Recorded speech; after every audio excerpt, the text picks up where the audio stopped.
There we go. I call to order the October 15th, 2024 meeting of the Easton Conservation Commission. This meeting is being conducted remotely over Zoom. Attendance by board and commission members will be remote, and remote attendance shall count towards a quorum. The meeting is also being broadcast live and recorded on Easton Community Access. Let's begin, as we always do, with a roll call vote. Benson present. Carol present. Rossman present. Dashiell present. All right, seeing as we have a quorum, let's turn to our first order of business, which is 1 Brookview Lane. Notice of intent first. Sorry, before that, there's a project for your Eagle Scout candidate project. I apologize. Yes. First order of business is our project, Eagle Scout candidate project by Owen Hughes, bridge at Wheaton Farm.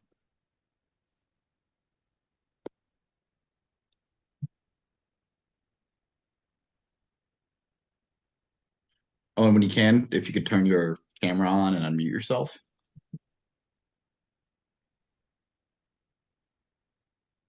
Sorry, just trying to get my camera on. Oh, there we go. Hello. Hi. So thank you for joining us. I apologize that I almost skipped you on the agenda. I was looking at an older version. Could you begin by just introducing yourself and telling us a little about the project you're proposing? Yeah, I have a little small presentation if you don't mind. That'd be perfect. Actually, Do you have the ability to share your screen? Yes. Am I doing it? I don't know. We can't see anything yet. So you're on a computer or an iPad? I'm on a computer. Okay, so there should be like a green arrow at the bottom when you pull your cursor over it. Can you see that? Yeah. Then if you click that, it should let you share your screen. You can kind of select. Looks like you're ahead of me. Seems like it's loading. All right. Is it working? Trying to. It's give it a second. Yep, it's up. Okay.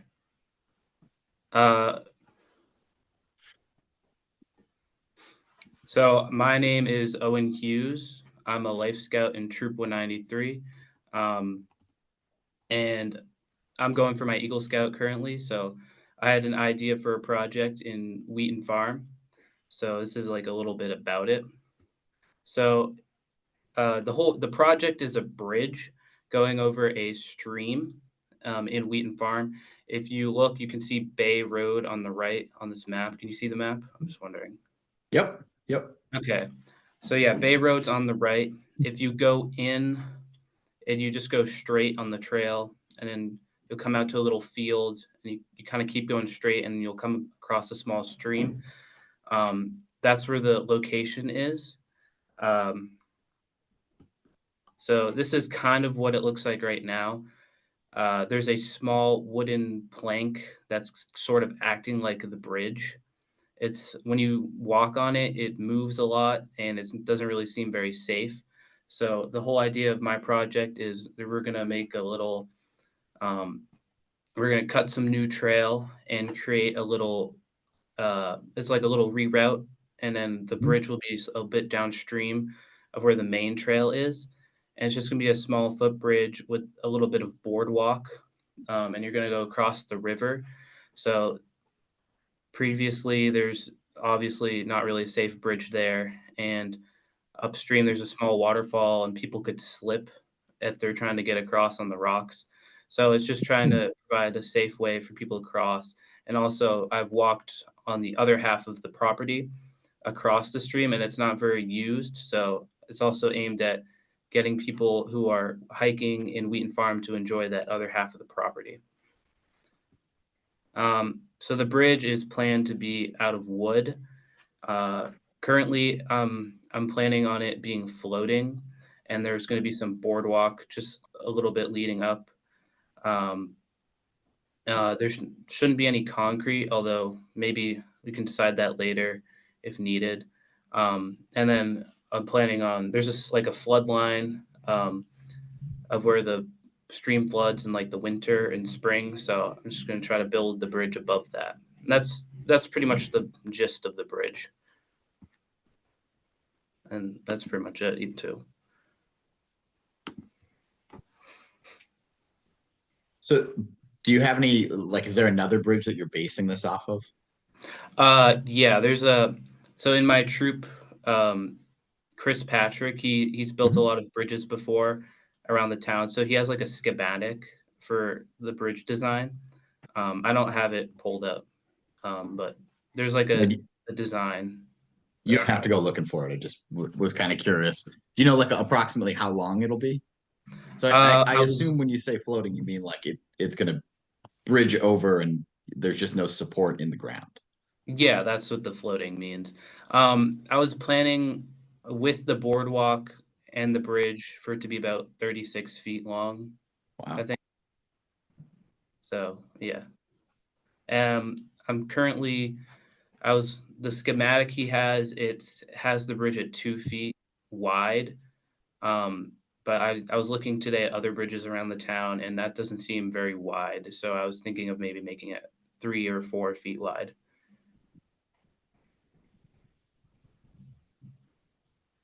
So I'm just thinking about that. I would kind of I wonder if there are reasons not to make it wider. But I would also be inclined to agree with you that 2 feet does seem a little bit narrow for that area, especially if we think there's going to be more foot traffic over there. Yeah. Jen, How are you sorry. going to anchor that down, please? In other Uh, words, if the water rises as it's floating, won't it tend to pull downstream from the existing proposed location? I suppose if the water does come high enough, I guess that could work. But I've been talking to my scout leaders, and they were telling me that it probably isn't an issue if it's floating, but I could change that if needed.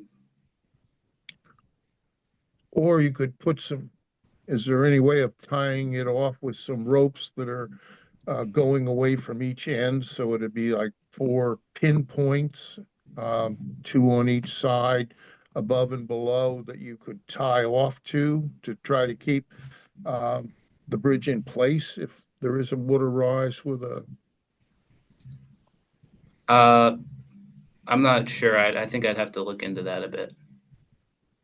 We used it in the engineers, the Corps of Engineers in the Army, and these were huge bridges, but they kept them in position even though there was tidal rise or the rivers would rise. So it's with rope going off of the bridge. You can anchor it, at 2 points on each side. Think about it. It might be worthwhile to keep it longer.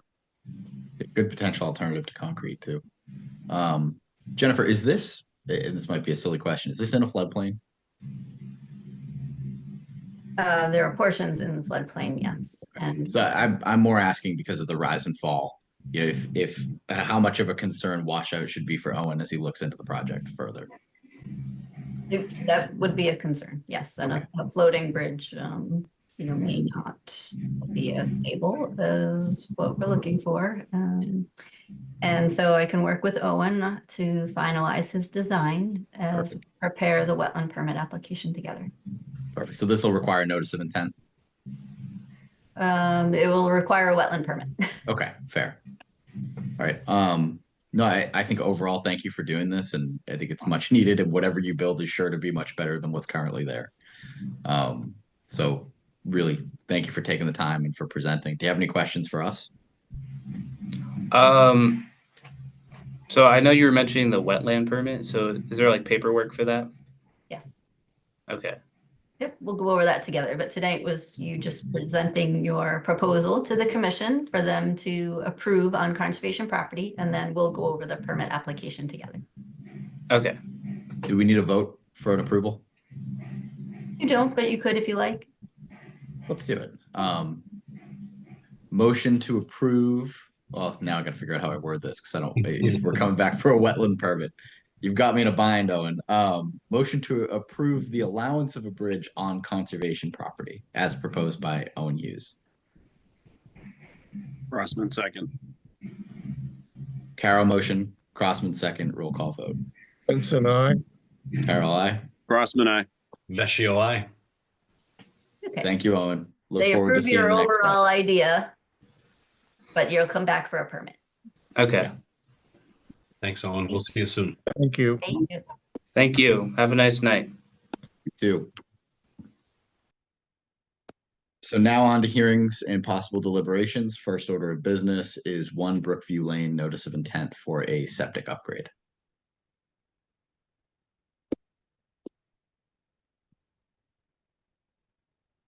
Good evening, everybody. Can you hear me, see me tonight? We can hear you, we can see you. Cool. And next I will pull up a plan. Okay, you gonna say who you are though, Yep, since we can see you? yes, I will. For the record, Peter Lyons with Collins Civil Engineering Group. Representing the property owner for a notice of intent. Are you guys looking at the screen full size plan? We can That's see good it. enough. Awesome.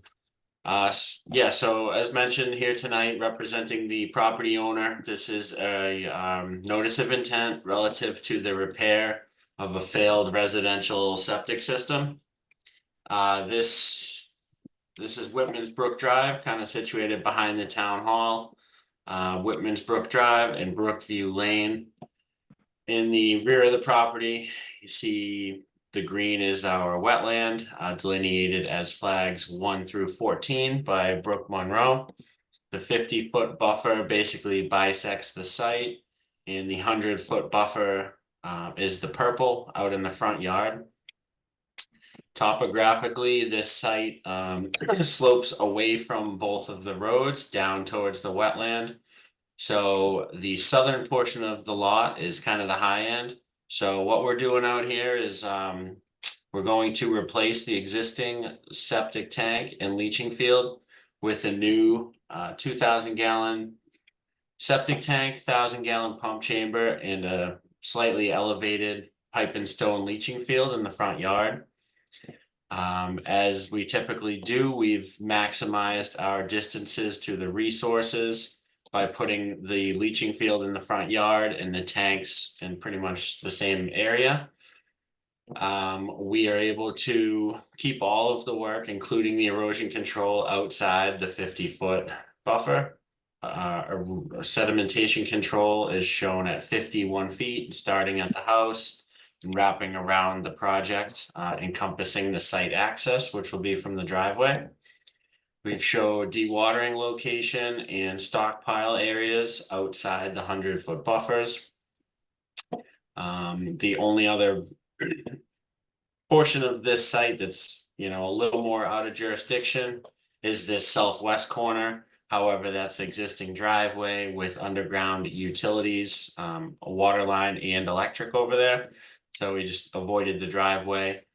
We put all the tanks and the proposed field in existing lawn areas. I do not believe there's any proposed tree removal, with the exception of a couple. I think these are just some landscaping trees where the 4-inch line from the house is going to run. Very minimal grade change over the northern end of the field. It looks like we're coming up about a foot. Couple conservation posts are shown in the back of the property along the existing tree line. Our normal notes on here, keeping the site clean. The site is not in the ACEC. What else we got? Silt sacks in the catch basin. Looks like just one to the southwest. The details for all the sedimentation control, dewatering and conservation posts are shown on the plan with our typical details. That's what we got going on. Any questions from the commission on this one? So, Peter, I might have missed this. Where is the existing septic? Yeah, sure. The existing septic tank is in the front yard. That's going to be pumped and filled with like a clean material. Yeah. And the existing leaching is concrete flow diffusers. Typically, those are just abandoned in place. They don't really provide, they don't really have a caving in hazard like some of the old pits do. It's concrete top, so unless you drive a crane over the things, they're usually fine to be decommissioned as so. You have quite a bit of elevation change just across this yard given topography. Can you just explain to me a little bit how it runs from Brookview? I guess my question is, what are we looking at for grading and change of elevation in the area of the leaching field? Sure. So I did kind of briefly touch on that, but Mhm. if I zoom in a little bit, it might be easier to see. Yeah, so this is the high corner of the property, and then everything flows down towards the house. We are proposing just, you see the 136 contour here, that ties in about the middle of the field. So we'll be coming up about a half a foot to a foot on the northern end of the leaching field. So pretty minimal change.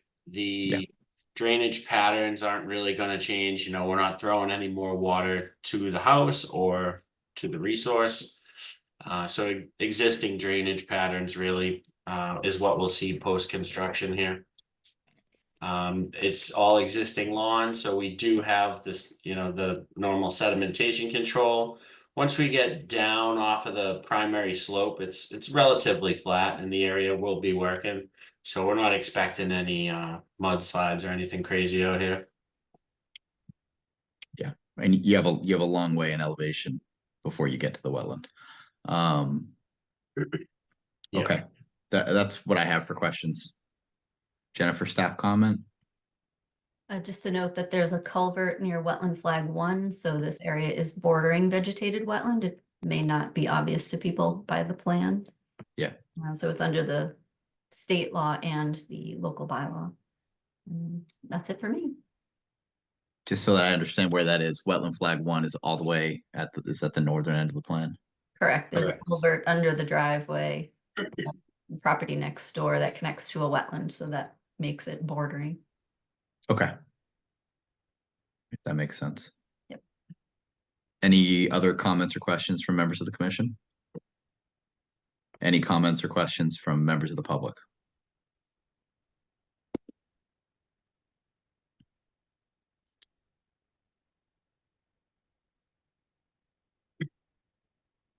All right, seeing none.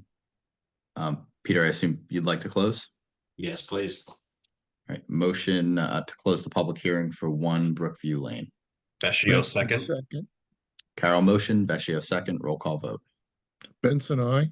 Carol, I. Rossman, I. Vecchio I. Motion to issue a permit for work and order of conditions for 1 Brookview Lane.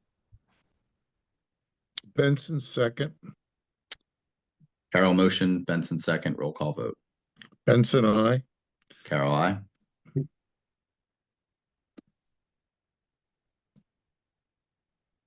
I don't know if my computer cut out, but the last one Oh, I heard was me. Vecchio I. Very good. Noting for the record, it appears Commissioner Spadia is joining us. Hi, Mike. Hey guys, So- It's all good. On to our next order of business, which is 154 and 154R Elm Street. Notice of intent for construction of stormwater management for a 4-lot subdivision.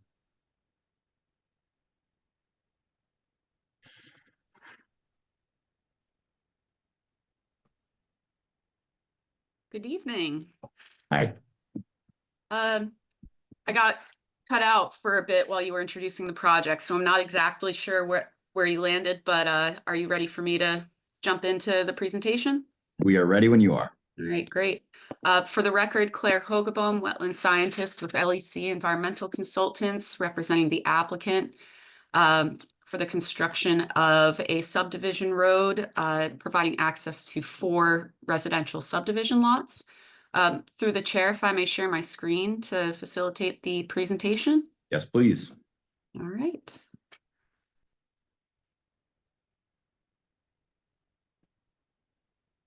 Can you all see the aerial image before you? Yep. We can. Great. So the property is actually just east of Town Hall, where my cursor is. You'll see that I shifted the aerial image here just so it can match up with the plans when I move on to that and just stay oriented. But we have Elm Street running on the southern side of the site, and it currently is occupied by a single-family dwelling with access provided via a paved driveway extending north from Elm Street. An in-ground pool is present to the rear of the dwelling. And as you can see, we have a tree line at about the central portion of the site, and it's all forested, undeveloped to the rear of the site. And you can note here on my, where my cursor is, it's pretty apparent from the aerial image. There's an intermittent stream. This flows in a west direction, continues off-site to the west there. LEC delineated the wetland resource area boundaries in April of this year. We identified bank associated with the intermittent stream channel. And additionally, where my cursor is currently, we identified a depression exhibiting the physical characteristics of vernal pool, and very quickly found quite a large amount of spotted salamander egg masses that made it certifiable vernal pool. We did receive the staff report from Jennifer Carlino recommending that we submit the certification request to Natural Heritage. So that was done this morning and submitted to Permitize. So we did submit this for certification here. Additionally, we delineated the bordering vegetated wetland boundary on both the south and north sides of this intermittent stream. There is an existing wooden footbridge crossing over the intermittent stream. It provides access to the forested rear portion of the site, where right about where my cursor is a very cool root cellar built into a hill in the back of the property here. The site is not located within floodplain. It's not located within an area of environmental concern or ACEC. Area of critical environmental concern. That one left my brain for a moment. And the site's not located within any natural heritage priority or estimated habitat. So just to briefly go over the project itself.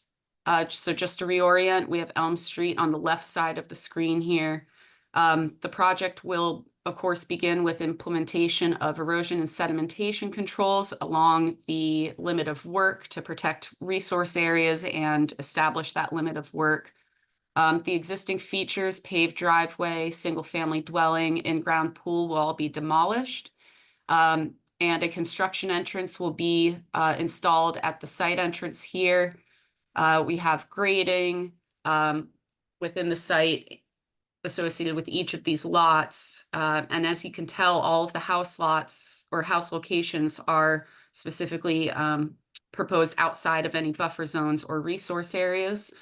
You could see in the plan north or the western portion of the site, the only feature that's really proposed within buffer zone associated with BVW, buffer zone associated with the vernal pool, and the riverfront area associated with the intermittent stream is an infiltration basin.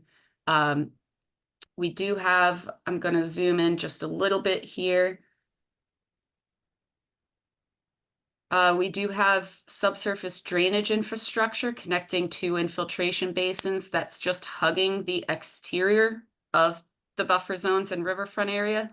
There is temporary impact for grading and just accommodating installation of this infrastructure, but this is all located within existing manicured lawns. So it's really more of a temporary impact. But with regard to the infiltration basin, that does cut into the tree line of riverfront area and the buffer zones. So the notice of intent application included addressing the performance standards under the bylaw for these resource areas and requested a waiver for the work within the inner 50-foot buffer zone as well. I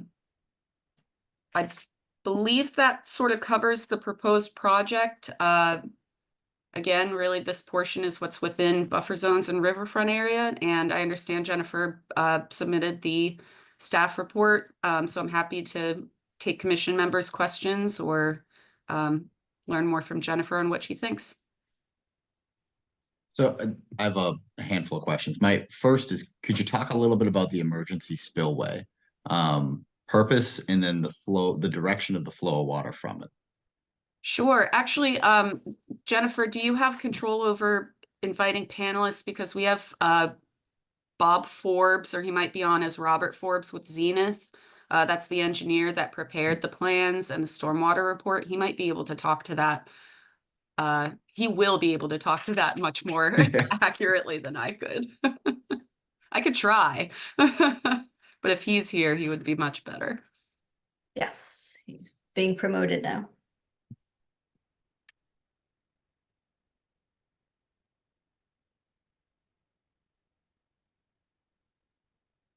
I am here, Claire. Thank you, Bob. Would you mind touching on that spillway question? I'd be happy to. So, yes, so it's a good question, and that is one of the, as Claire mentioned, it's really the only feature of the project that's in the buffer zones. But so we have drainage that to make this the easiest, I'll just talk about the way the screen is oriented. The drainage flows from off-site on the bottom of the screen that you're looking at towards the top of the screen in general. That's the way the intermittent stream runs as well. So, and that's actually in east to west direction, but I think it's easier for everybody if I just talk about the way the plan is oriented. I would agree. So, I'm sorry? I said I would agree. Thank you. It's easier for me too, to be quite honest. So there's a couple of areas now. There's an abutting single family residence at 148/150 Elm Street, and a portion of the flow existing. This is the existing pattern of stormwater flow. A portion flows towards that property.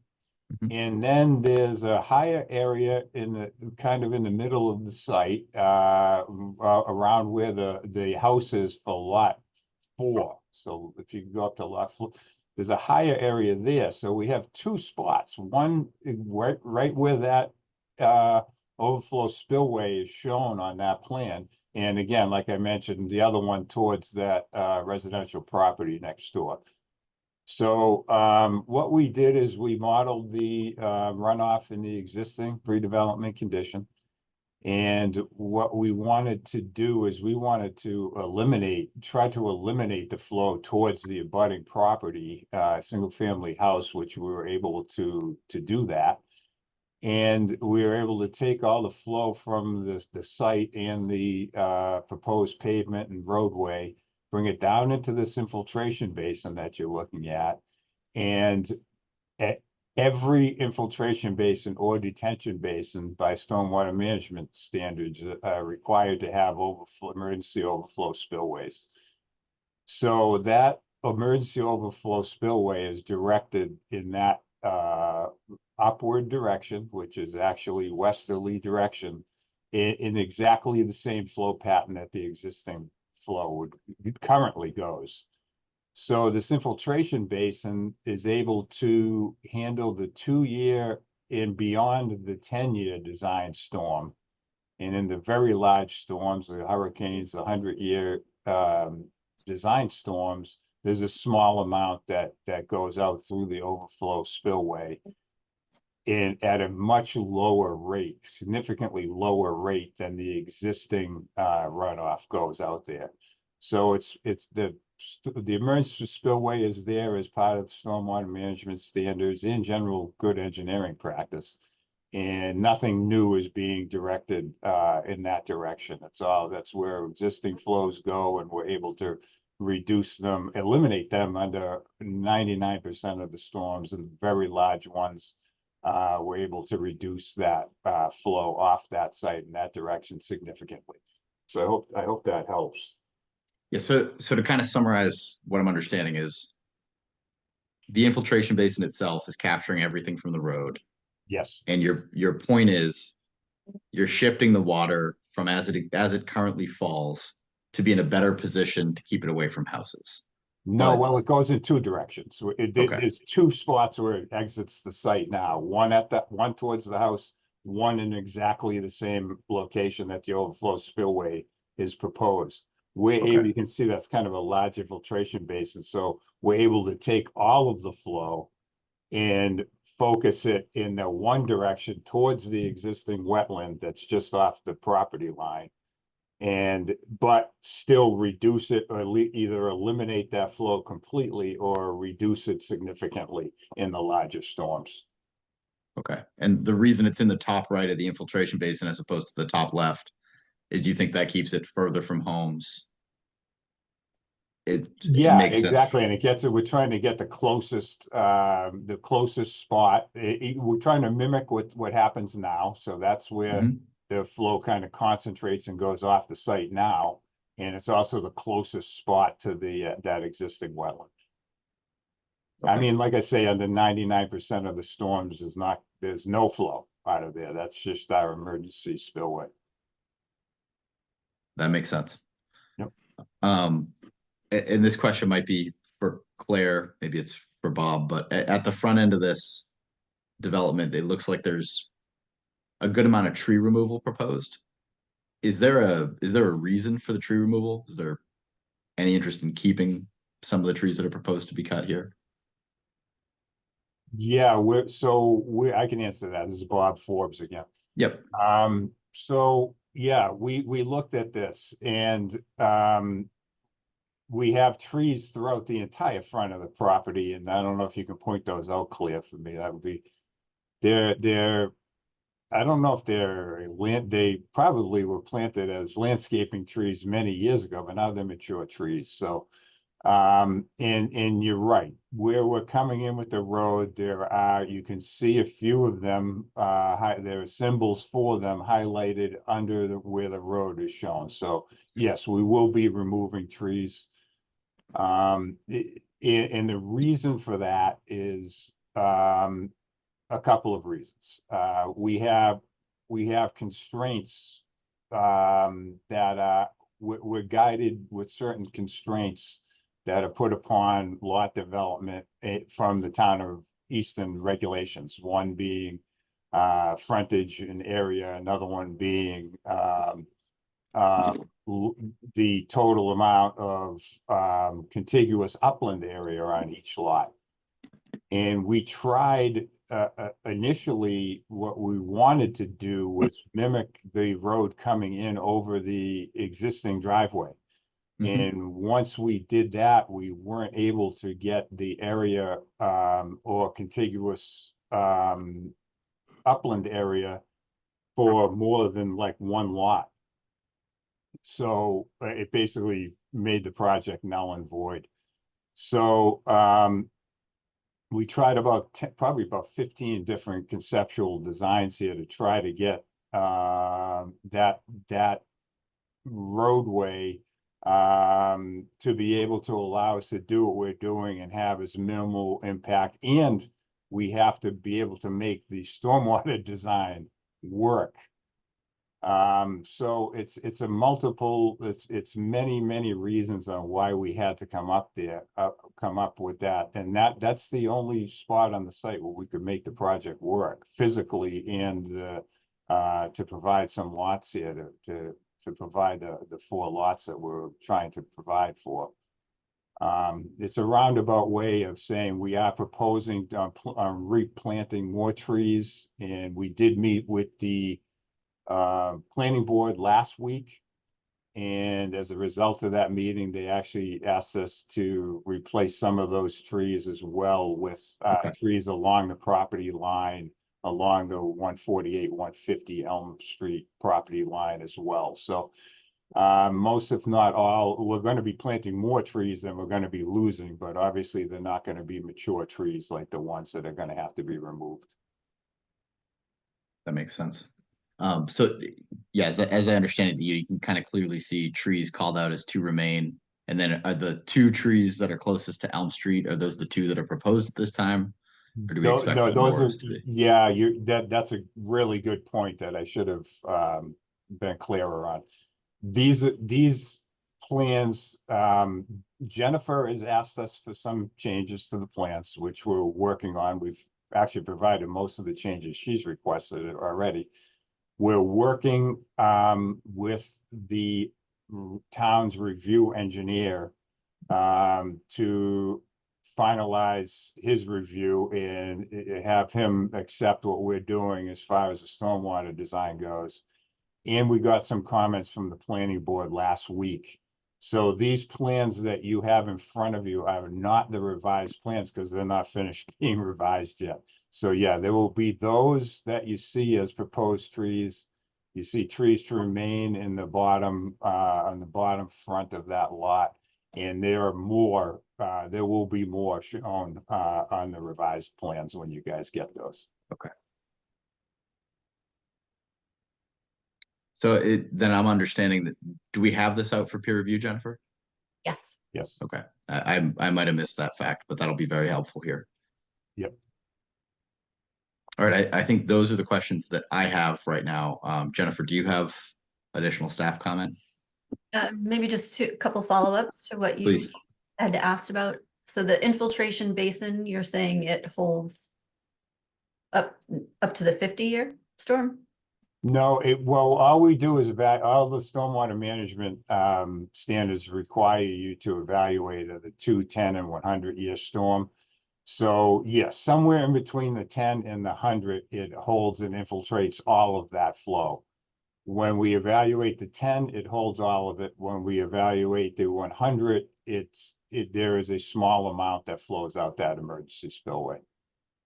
Okay, so there will be water flowing off the site onto someone else's property, and you may need to think about getting an easement for that. I'm going to leave that up to the peer reviewer and Yeah, yes, I talk understand about that. that. But if you're taking water, I mean, no, yes, it may normally flow overland off the site, but once you concentrate it and put it onto someone else's property, you may need an easement for that. So just be aware of it. Understood. He has not mentioned that. It's typically not the case for something like this, that we're putting it where the existing flow goes. So there's water going there now in even a 2-year storm event. And smaller than a 2-year storm event, there's water flowing off the site in that location now. So Understood. yeah. We'll move on from that Yep. one. Thank you. Thanks, Bob. No problem. You said you had about 15 other concept designs. Is it possible to just make a copy of a couple of them to send them over just so we have the documentation that you tried other? Sure, I can show you a Nothing lot of. fancy. It's just whatever schematic you already have. It's totally fine. You will be happy to know that a lot of them tried to cross the wetlands, which we chose not to do. So yeah, Happy that they're not. let me look at what I have and I'll be happy to share those with you, Jennifer. Okay, thanks. And the landscaping, will that be a separate plan or that'll be on the grading sheet? That's going to be, not sure where we're gonna show that, but when we come back and show you the revised plans, I'll be happy to point out where they're gonna be shown on that. Okay, and so it'll have the species, common name, scientific name, the size, and the number.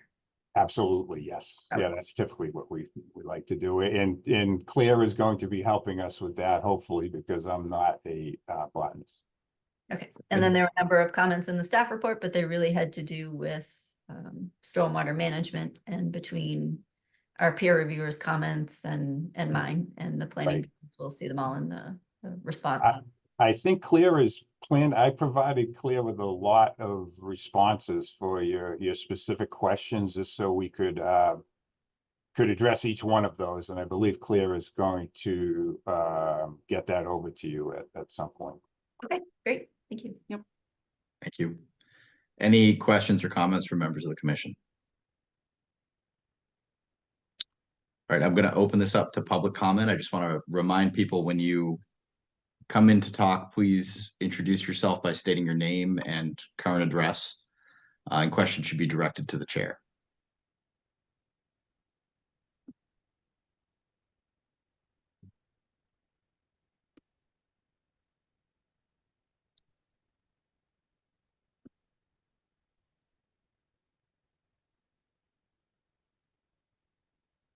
All right, seeing no hands raised, I know that we have a couple of questions in the other. It takes a minute once I click promote for them to come up. Raise your hand. Can you hit the raise hand? We Hi, can hear you. Hi, you're good. We can hear you. hi, Breffney McLaughlin at 19 Whitman's Brook Drive. Thank you. I had submitted a couple of questions via question, and I wasn't sure if they were received or if I should just ask or what the process is. My first time doing a Zoom meeting with this. So I have your questions in the question and answer box. I'm happy to read them and ask the Cool. applicant to address them.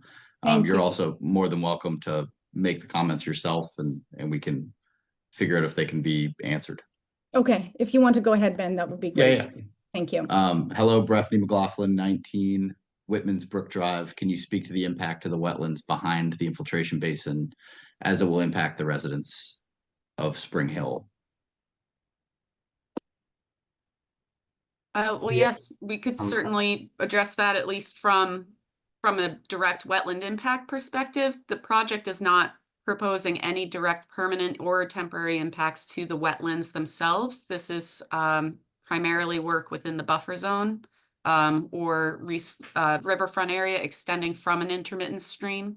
So it will not fill wetlands, not displacing any wetlands by any means to that. But I don't know if that question was potentially more directed to the stormwater discussion or. I have a feeling, Breffney, was your question more directed towards flooding risk? My understanding is the gentleman who was speaking regarding the intermittent spillway was had mentioned that it would have an impact on the wetlands that were behind it. Maybe I misunderstood, but I did think that he said that it was going to mitigate in one way from one side, and I'm sorry, I don't have it written down, but from one side it was going to improve the drainage was my understanding of the explanation, but it was also going to potentially spill over into the wetlands on the other side, which is the Spring Hill neighborhood is on the other side of that. So my concern is there's already a lot of wetlands back there that there's a lot of standing water when there's a lot of rain and additional disruption of construction and et cetera that's being proposed is of concern to our neighbors. I'd be happy to address that, Mr. Chairman, if you'd like me to. Yeah, and I think it might be helpful if you could put the plan back up to sort of orient the directions of these things. No problem. First of all, this is an excellent question, and exactly what you should be concerned with, being from that neighborhood. So I just want to make it clear now, we were able to eliminate all of the stormwater runoff towards the abutter 148, 150 Elm Street. But also we're taking all of the water from our project and infiltrating it into the ground. So we're taking surface water runoff and infiltrating it into the ground. So in almost all storm events, you're going to see no water coming off the site, and it's going to be infiltrating into the ground, making its way very slowly through the ground to the wetlands, so it's not to deplenish the wetlands over there. But as far as stormwater runoff, you're going to see, if you were to measure it at the property line, there's going to be significant decrease in overland stormwater runoff. So it's going to improve the current situation that you have there. So there will be no opportunity for this to cause flooding in that wetland. Thank you for answering that. I guess if is it okay for me to ask another follow-up question? Absolutely. Thank you. I guess when I hear the words, it's going to then go through into the wetlands back, which is behind my house and several of my neighbors. They're already saturated most of the time.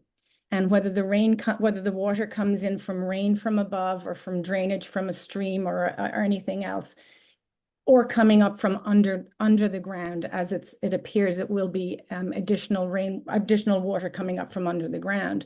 that is going to have an impact, I would imagine, on our neighborhood and our Yeah, wetlands as they stand right now. I'd be happy to address that as well. Please. Thank you. He said, oh, Houses that have an existing water problem, it's very difficult for something off-site to make that problem go away. In general, those houses were built too low. They were just built too low in elevation and generally in the groundwater, the high groundwater elevation. So during wet times of year, I would guess that if it's wet basement problems that you're seeing over there, you're going during wet times of year, high groundwater times of year, you're going to see problems in those basements. What we're doing here is not going to make those issues go away, but if it were able to be measured, it will help that situation rather than hurt it. It will not cause increased flooding in your basement. It will not cause the area to be wetter and more saturated. It will decrease the amount of runoff that goes over the amount. If you compare the amount that goes over the property line now to what is going to happen after the project gets done, it's going to be less. So it's what we are required to do by all state, local, and general engineering practice. And we've been able to accomplish it with this design. Now, there are some comments from the town's review engineer that we have to address. So not only is it just me telling you that, but once we've gone through that process, we hope to have the town's review engineer to agree with us in every manner that we've accomplished what we're trying to accomplish here. So as not to make any situation that you have at your house or your neighbor's houses worse than what it is now. Thank you. And thankfully, I don't have water in my basement, but I am concerned when I can see from my backyard the water standing in the woods behind my house. Yep. And I don't want to, I'm very happy that we don't have water in our basement ever, thankfully, touch wood. And I just don't want that to become a problem because I know here in Easton that is a frequent issue for a lot of people. So I appreciate that you are confident in that, and hopefully I will never have to call you up and ask you to address it with me. I hope so too. No, I'm very confident, and you don't need to be confident in me. The person that the town has reviewing this site is a gentleman who's been doing it for a long time, and quite honestly, he's very tough. He's tough. So he will be the one that will be reviewing it on the town's behalf and your behalf. Thank you. I appreciate your time. No problem. Happy to talk to you about it. So additional questions. Breffney's next question is also, how do these changes impact the existing historical district with regard to the buildings, trusses, etc.? Breffney, what I'd tell you is I believe there's another application with the planning board. They have a lot more overview over the design aspects. We're here really just for stormwater management and for the approval of the stormwater management of a proposed road. So we don't have oversight over the architectural features of the building or really much of anything to do with the historical district. Thank you. Your next question is, can you clarify the process of notification of abutters regarding approval and rejection of this process of this project? Again, I think there's a planning board meeting you should have gotten, if you haven't already, some type of notification regarding participation in that. We are in the process of reviewing this from a stormwater standpoint, so I suspect this commission is going to move to continue this to the next meeting so that we can get feedback from our engineer. I'm not sure if there are additional permitting processes at play here. Perhaps Claire or Bob could address that. I'd be happy to address that.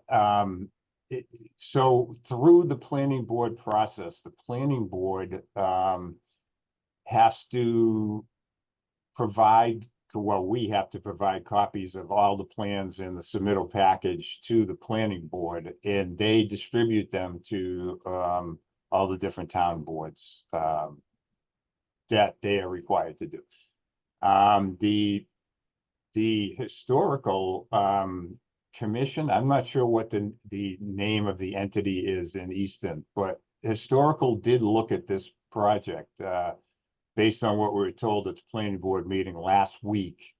And their only comment is that they were hoping that the stone wall in front of the site is actually very impressive. It's a very nice stone wall. And we have to open it up to provide access to get the roadway in here.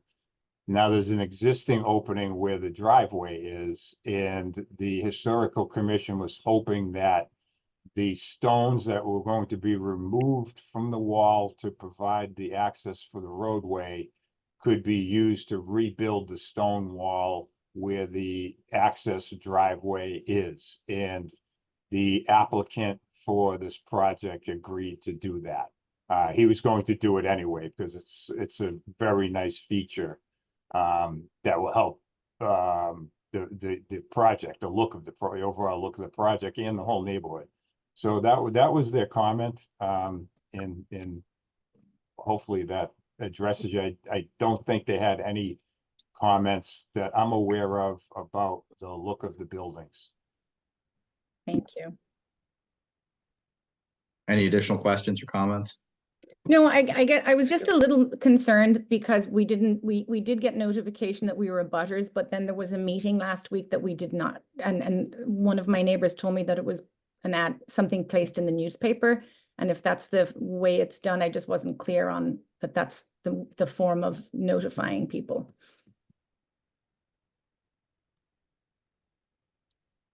The plan, I can address that as well. The planning board is supposed to have notified you of the date of that meeting. Oh, that was last week. And if they did notify you of the project, it may be somewhere, maybe on that page somewhere that they sent to you. It should be. I can tell you that the hearing is not closed. We will be continuing with them. They are as interested as getting the town's review engineer to go through his process as this board is. And we were continued at the planning board until November 4th. So there will be another, we may or may not be ready for that meeting, but we are continued until November 4th for the planning board. thank you. No That's great. problem. Thank you. Thank you very much, everyone. Ben, I'm just going to add two things to that. Please. So wetlands will have water in them. Most of the time, they should have water in them. They act as big sponges. And so as stormwater enters the wetland, they're holding that water so it does not flood other people. So wetlands will have water in them, maybe not throughout the entire year, but they will have water in them. And a butter notification under our Mass Wetland Protection Act includes notifying by certified mail all people within 100 feet of the property line, and our bylaw requires notifying everyone within 300 feet of the property line. That's the only notice you're going to get, though. If the commission continues the meeting tonight, it'll be up to you to attend the next meeting. You would not get a notice that a permit has been issued. You would need to attend these meetings to hear the rest of the commission's discussions.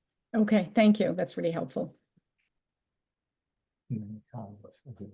Thank you.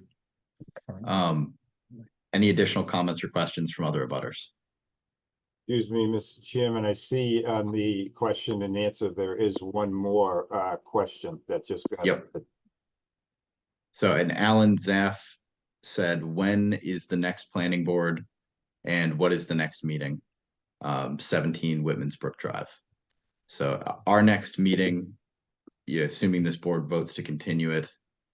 He's asking for planning board. I don't know the planning board dates. I think Bob Again, just- yeah, I can redress that. It's November 4th. November 4th is when the planning board meeting was continued to. Now, I just would like to tell people that if we can't resolve everything with the the town's consulting engineer, that may get continued again, but you can certainly call or look online for any of the agendas for the planning board to find out whether or not that's been continued. You don't want to go out to the meeting if it's already been continued prior to the meeting happening, but it will be continued to a specific date if we don't appear in front of them on the 4th. At the 4th meeting, it will be continued to a specific date. Alan Zaff has asked a further question. I live at 17 Whitman's Brook and we have a pond and stream on it. Is this the same stream being talked about? I believe I can address that. We did not investigate any properties beyond our own because they are private property and we did not get access to investigate those sites further. But just based on what I know of the site itself and what I was able to see from the property line, the stream on our site flows in a westerly direction, and looking at maps, it looks like 17 Whitman's Brook Drive is to the west of the site. So if you do have a stream in the vicinity of your property, it's quite likely that it's a continuation of the stream from our site. Okay. Any additional questions or comments? Yes. Yep. I'm my name's Hugh McLaughlin. I'm at 19 Whitman's Brook Drive. Question I had related to the current zoning and the number of dwellings on the property.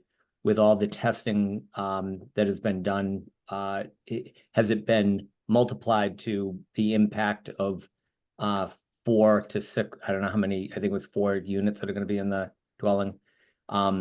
With the amount of water usage, et cetera, times 4, what is the impact to the wetlands? And with respect to our neighbor, if there's a river that goes on that property, with the increase in water, the impact to that river that's impacting an abutter's home, I'd like to understand what studies have been done on those.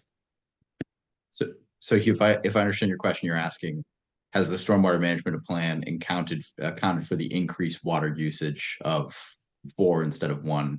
Correct. And how will that affect abutters? Yes, correct. Thank you. Okay. Bob, if you can answer that. So I just muted myself. Yeah, I'd be happy to answer that. I'm not sure how watery. So when we do a stormwater analysis, it's for rainfall events, precipitation events. Typically in residential houses, whatever the water use is, whatever is used inside the house then ends up in either the municipal sanitary sewer system or the septic systems at the house. In this particular case, it's septic. So the amount of water use doesn't impact stormwater runoff at all. And just you did say an increase in water, and I just wanted to make it very clear, there's not an increase in storm water runoff. There's a decrease as proposed in this project. The resulting effect of this project will be a decrease in stormwater runoff off the site. Well, that's a good thing. Related to the leaching fields and the septic leaching fields, I think you said was in the direction of the wetlands. So there would be an increase of water from what I would gather from 4 dwellings opposed to 1. Well, what happens with you the magnitude that you're looking at. So if say these are 4-bedroom houses, a 4-bedroom house, the design flow for a 4-bedroom house is 440 gallons a day. And that's based on a very high number for what will actually be used inside the house. When you're looking at the magnitude of even a small storm, you're looking at something that's 1,000 to 1,000,000 times as much water coming off the site from a large storm event than there is from water usage. That's why it's not taken into account. And when water goes into the ground, there's a detention factor that's involved. Water flowing over the surface of the ground goes very fast. Water flowing through the ground goes very, very slowly. And it's meters, so that water, they call it metering it out. It gets into the ground and then the water meters out very, very slowly through the ground. And there's no impact there'll be no increase in runoff from any flow that happens through water usage in these houses. Now, I also want to state very clearly that we show very large roofs and very large driveways here.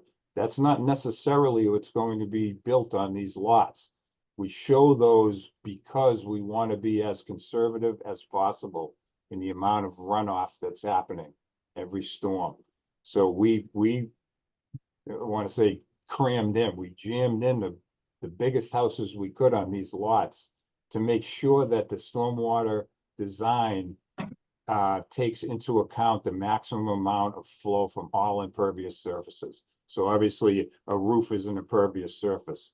The larger the roof, the more runoff from it. The larger the driveway, the more runoff from it.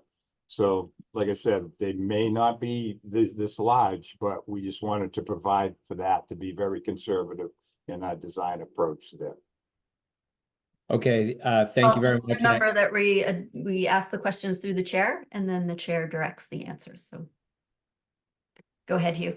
Okay, thank you very much. And I'd like it note to the chair, just as abutters, I would say at least please consider the considerations of the abutting neighbors and the impact that this could potentially have. And I appreciate and value the information that's been shared on the meeting thus far, but I do, it does not make my concerns go away. Although I do appreciate the information, concerns still exist. Thank you. Of course. Are there any additional abutters who would like to make a public comment?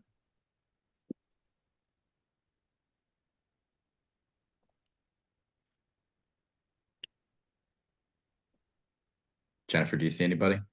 I do not. Okay. So where are we at for a continuation here? What's our next meeting? Next meeting is 10/28. Okay. I don't think, it sounds like you might be able to make that. There's potential. We would have to get you information a week before the meeting. So a little less than a week from today. Do you mind if we request the continuance for the 28th in the event everything goes swimmingly, and we'll ask for another continuance if we need it? I'm okay with that. Okay. Thank you. Any additional comments or questions from the board? All right, I'm going to make a motion to move this project to the October 28th meeting of the Conservation Commission. Spady, second. Carol motion, Spady a second. Roll call vote. Benson, I. Carol, I. Rossman, aye. Spady, aye. Vecchio, aye. All right, very good. Thanks so much. Thank you very much. Have a good night, everybody. See you soon. Thank you. And Hugh and Breffney, just so that you're aware, we have somewhat of a fatal flaw in these Zoom hearings in that we can't remove you back to panelist. So if you turn your mic on, we'll still be able to see you and hear you throughout the meeting. If you leave, you're more than welcome to come back in. Where are we? Next order of business. I actually have to recuse myself from, as I am a direct abutter. So Mike, I think you're prepared to step in, and I will mute myself. Excellent. Okay. So our next one up, guys, is 39 Riverside Terrace. This is for a notice of intent for tree removal. I'm just looking for who to Yep. promote. So raise your hand, please. Thank you, Justin. And Brian.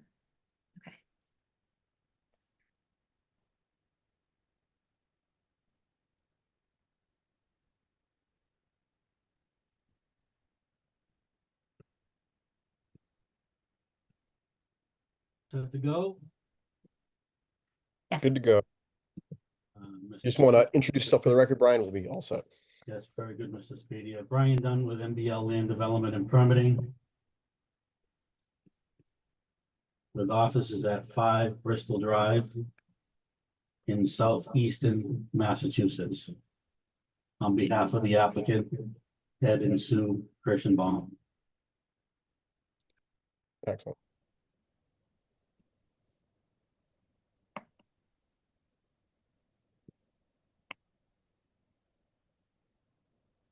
Oh, Brian, I don't think we can hear you. I think you're talking.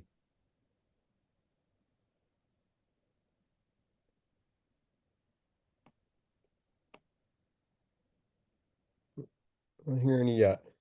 How about now? There we go. We gotcha. Oh, you're gone again. We had you for a second.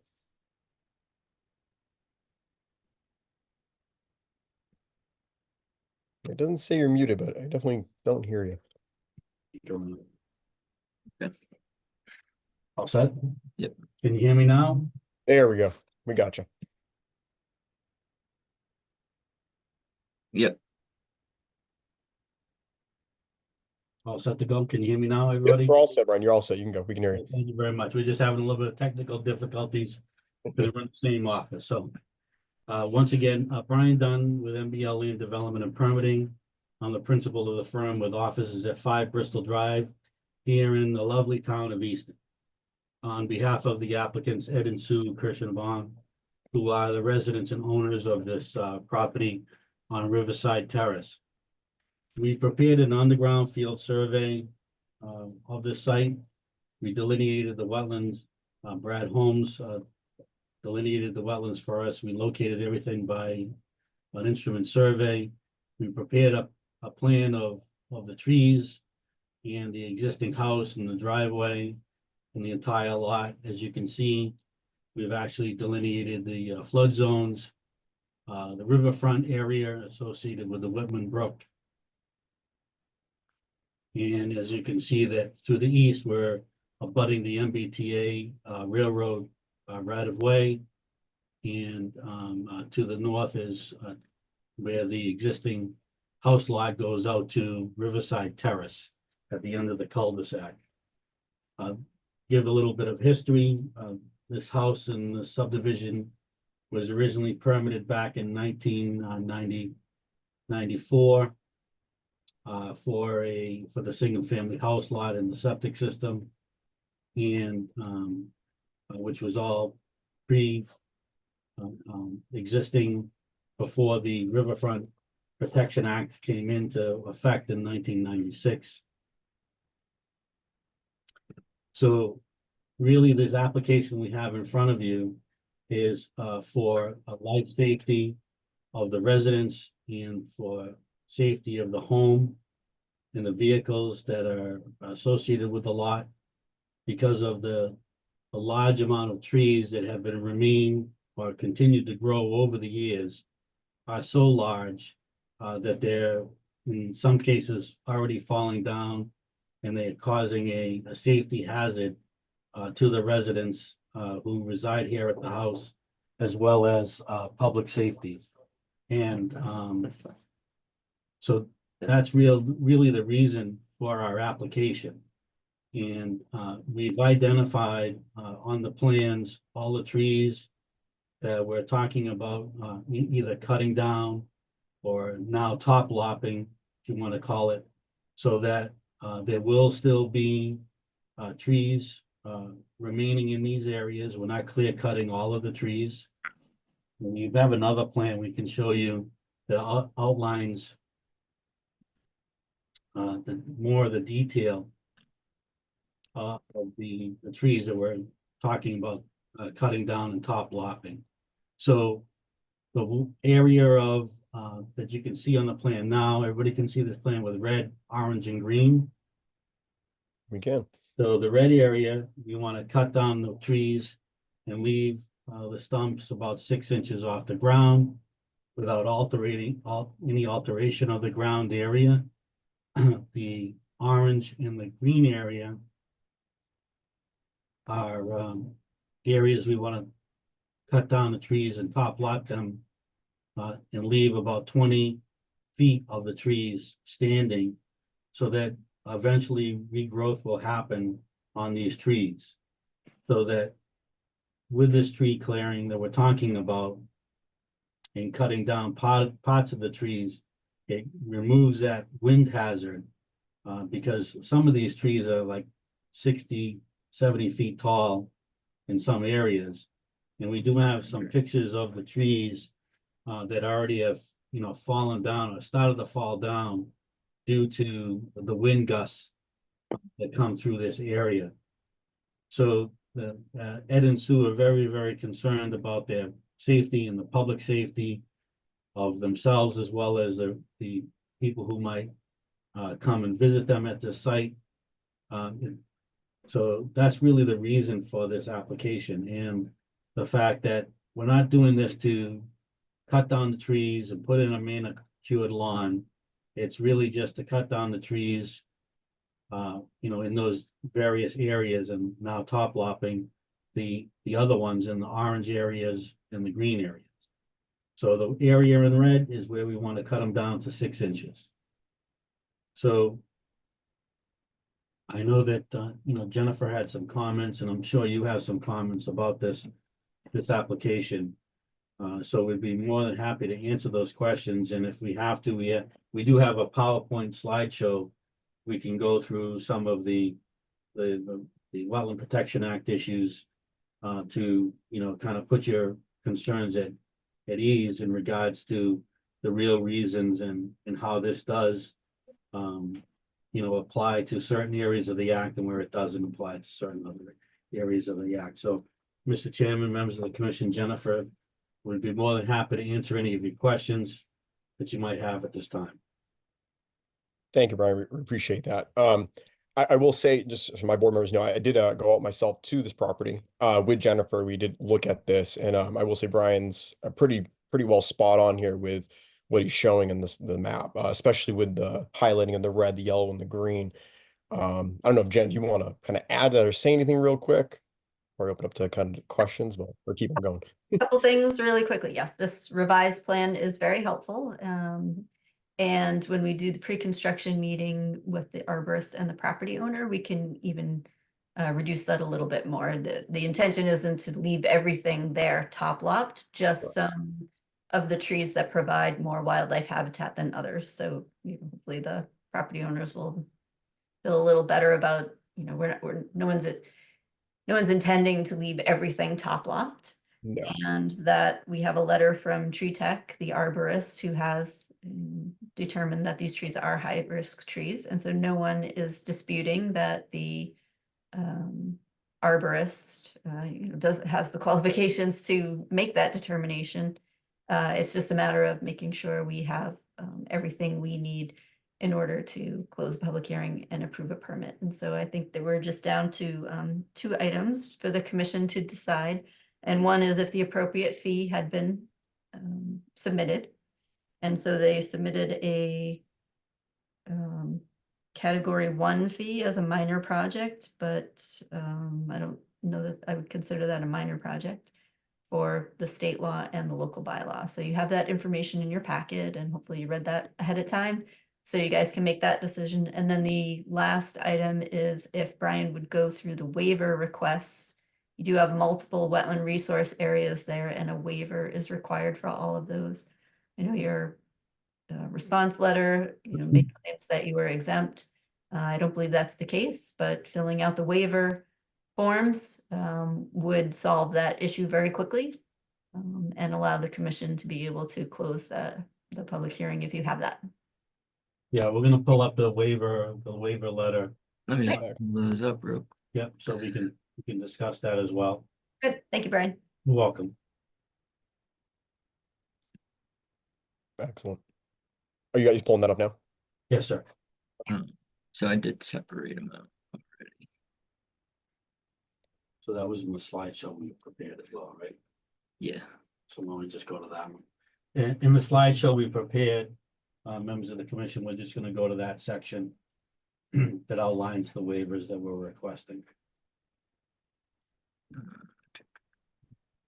So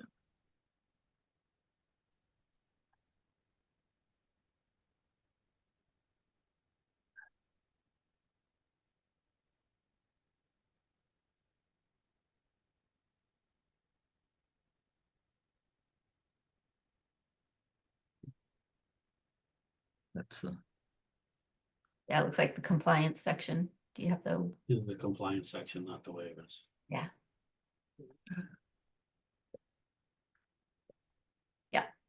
we can do this. So this one is for land isolated subject to flooding. Okay, so the first one is, isolated land subject to flooding, so it's bordering, but yes. bordering land subject to flooding, thank you. Do you want me to do that? Yeah, go ahead.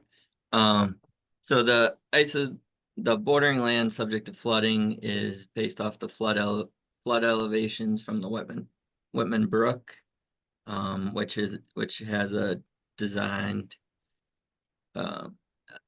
determined flood elevation through FEMA with an AE zone, which was determined at elevation around 32 for our property. So the zone X would indicate the 500-year flood level, and the AE would represent the 100-year flood. So we have a few trees that overlap within multiple resource areas. The ones within the bordering subject land to flooding that were accounted for are the 5 trees here, a 24-inch, 2 36s, and a 10.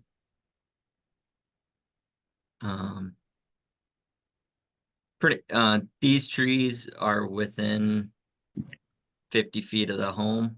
There's no real getting around avoiding this alteration within the bordering land subject to flooding other than leaving the hazardous tree in place.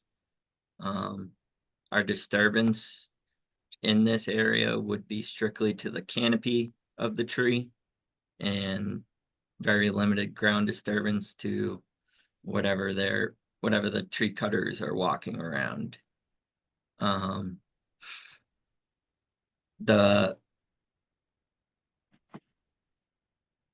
Our efforts to minimize the impact of it was, instead of previously, we proposed to grind the stumps and put some loom down just as a refresh cover to allow new vegetation to grow. Now we're going to leave the stumps 6 inches above the ground. So that will minimize any, especially in the bordering land subject to flooding, any elevation changes in flood storage elevations, because we're not touching the ground at all.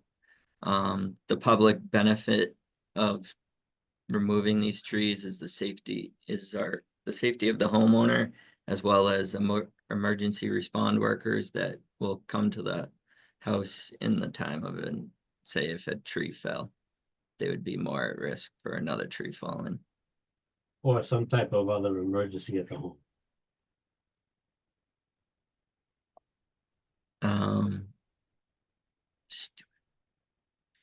For this one, this waiver section is for the bordering vegetated wetlands. That there are 5 trees proposed. As you can see, there's 2 24-inch, a 36, and a 72, which is really a dual 36, kind of just with the same trunk at the bottom. And then this 24-inch one here that kind of straddles the wetland line. We counted it as part of the wetland disturbance, just in case the trunk is over. These 2 24-inch trees, the second one in the back here is actually dead and already half fallen over, and it looks like the one in front of it's doing the same path. We have a picture of that, if you'd like to see that. Yeah. Yeah. And then then these 2 trees as well.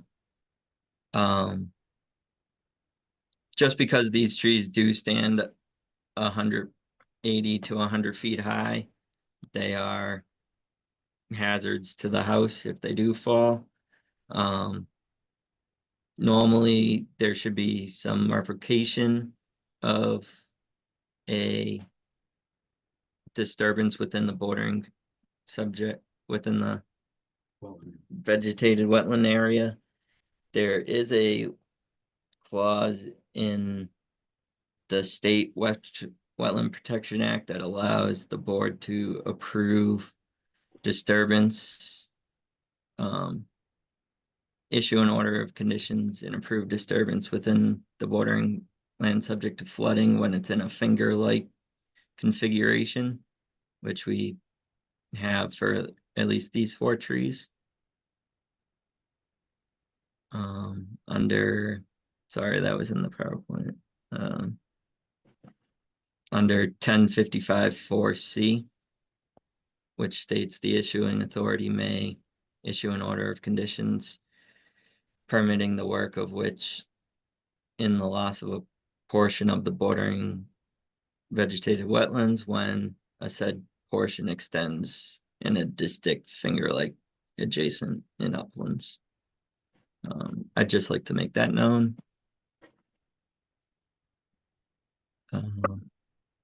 Next is the buffer zone.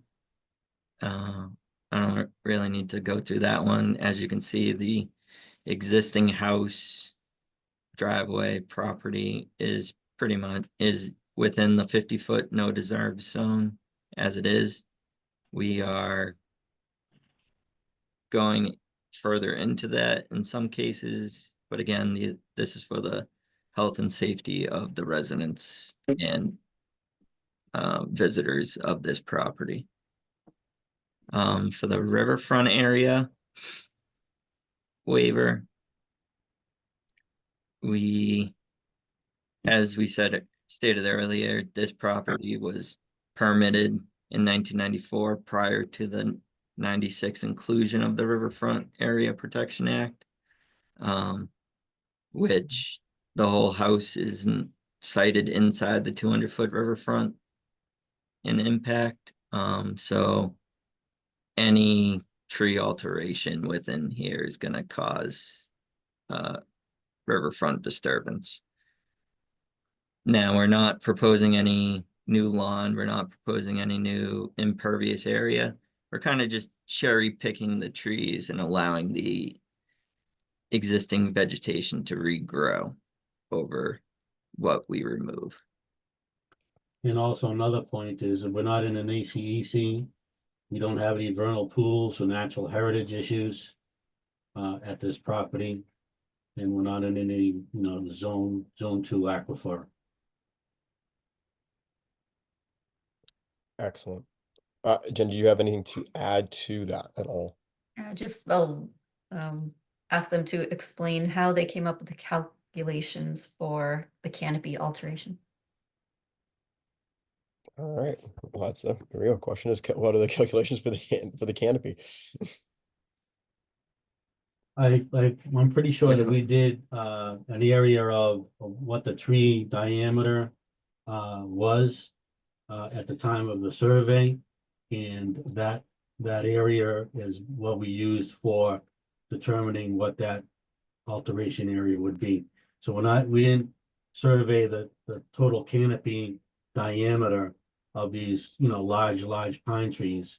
So we try to look at what the alteration was at a certain height of the diameter. I forget the exact height of the tree that we used to give an area of what the disturbance would be. Because we're not really altering the ground. We're only altering the tree itself. It's pretty much a pruning activity, if you want to call it that. Okay, so your response says a 36-inch diameter at breast height tree. You used a 15-foot wide canopy? Yes. Yes. Okay, and then 24-inch, you used 12.6-foot wide diameter canopy. 18 inches was 9.8 feet wide diameter canopy, and the 12-inch diameter was an 8-foot wide canopy. But so is that a standard number, or did you just sort of guess or estimate what the diameter would be? I don't think there's really any standard in this type of an application. I think that, this is, our best understanding of how to determine an alteration, if you want to call it that. Okay, thanks. Yeah. All right. And I will, this is really not an application that you see every day. No, it's not. So I think we're on some a little uncertain grounds here, but you know, we're looking for, you know, some common sense and some protection of the public and the public safety and the residents of this home, members of the commission. yeah, no, and I agree. I mean, again, being on the property and seeing the trees myself, no, there are some definite significant dangerous trees surrounding that home. I mean, the entire home is surrounded by forest, so it's in quite the scary spot during a significant windstorm. So completely understood and happy to help it out. So I will open this Appreciate that. up to questions to the board. Do you guys have any questions? I'm seeing no questions. I'll open this up to any public questions.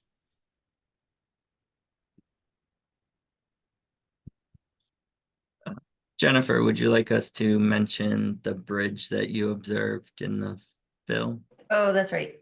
So there was an old trail and a bridge crossing that's on the property as well. We've So just added that to the wetland permit application. It's not Well, something that the before homeowners that, constructed, but All right, so what? we were so- just gonna say it very quickly and be done.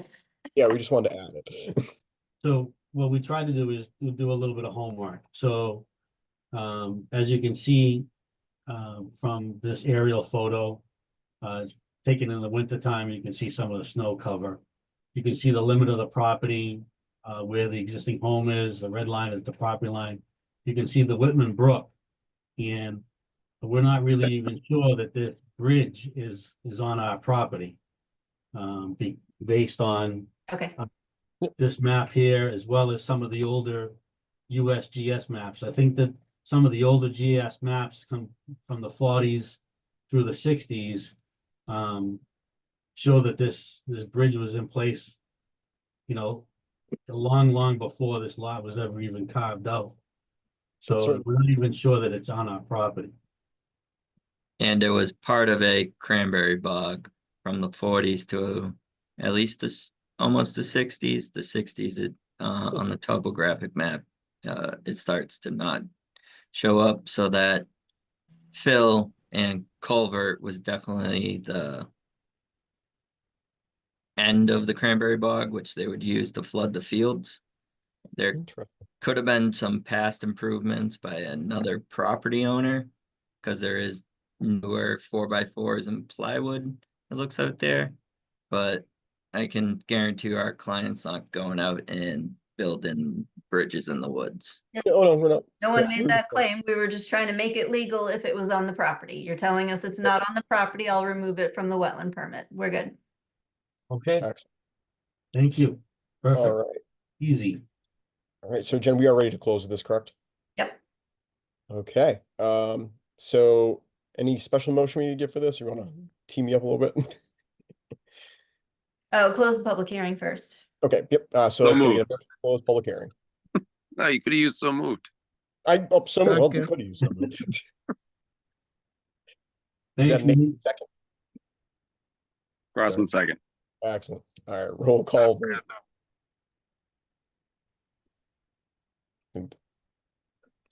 Yeah. Al, you're up. Roll call vote. Oh, aye. Excuse me. It's having trouble. It's okay. Say Benson, aye. Oh, Spady, aye. I just, What's going on now? Crossman, aye. Vecchio, aye. Thanks. Okay, so you're gonna close and issue, you're going to issue the order of conditions and permit for work. With So the moved. with the waivers we requested, please, Mr. Chairman. Yep. Okay. Can I get a second? Vecchio, second. Excellent. Roll call vote. Benson, aye. Crossman, aye. Spady, aye. Vecchio, aye. All right, guys, you're all set. Thank you very Very much. much, Mr. Chairman, if I may, a point of order. I have an RCOC that's further down in the agenda. Is it possible to take it out of order since I'm already on the call? I'm gonna have some more to Ben. Which one? For 95 Belmont Street. Oh, shit. I don't know who said that, but I did. He's live. sorry. Okay. I'm okay with taking 95 Belmont out of order. So I'll call next order of business. We're gonna skip to request for certificates of compliance and move to 95 Belmont Street. Ready for a final certificate of compliance? Brian, would you like to add anything? Yeah, I'm just, if I like, I can just share the plans. You can see what we've done so far. We submitted, I see for the record, Brian Dunn with MBL Land Development and Permitting with offices at 5 Bristol Drive in Southeastern. Can you see the plan? We can see it. Okay, great. So we, for the applicant Hal Williams, we prepared an as-built plan to show the work is in compliance. And we submitted a letter in regards to that as well. And all of the work has been done. The erosion control is still in place. They haven't removed it. We've told them not to remove it until we get the RCOC. The grass is growing in the back, around the back of the building. All of the work has pretty much been done. A little bit of clearing that they wanted to do. The pruning of the 4 different areas has been done to their satisfaction. I think some of the stuff might still be there because they didn't take one of the trees up that they said they wanted to take out. But they said it wasn't really a concern or a safety concern anymore.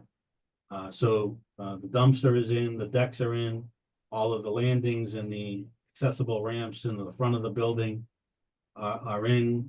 The applicant has been using the building and has started to do business here in the town of Easton. So we respectfully request that you issue an RCOC so we can get this recorded at the Registry of Deeds and remove the order of conditions, Mr. Chairman. Okay. We got staff comment. Any board comments? All right, motion to issue a certificate of compliance for 95 Belmont Street. Benson second. Carol motion, Benson second, roll call vote. Benson, I. Carol, I. Crossman, I. Vecchio, I. Thank you, Brian. Thank you so much, everybody. I really appreciate your efforts and your volunteering here for the commission, and hopefully we'll see you again soon. Thank you so much. See you soon. Yes, sir. So up next is continued hearings and possible deliberations. First is Washington Street, Dickerman Road to Elm Street, which I think is better known as the Mass DOT project.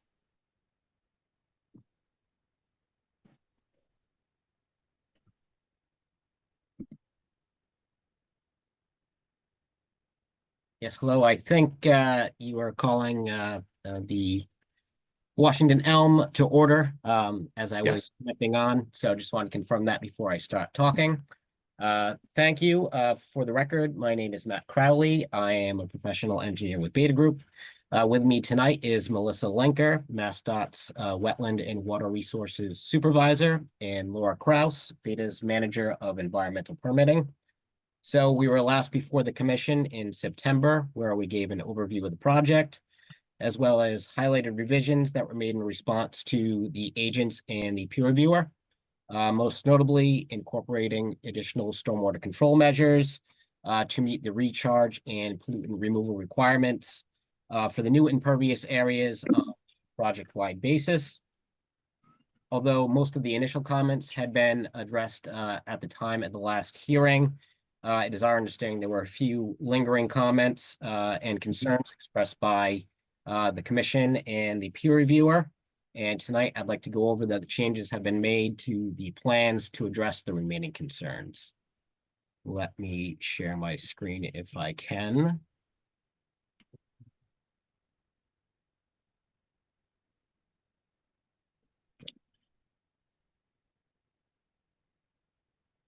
And just please let me know when everybody can see the screen. We have it. Okay, great. So the first area that I wanted to discuss was essentially the southerly area of the project, particularly the southerly outfall.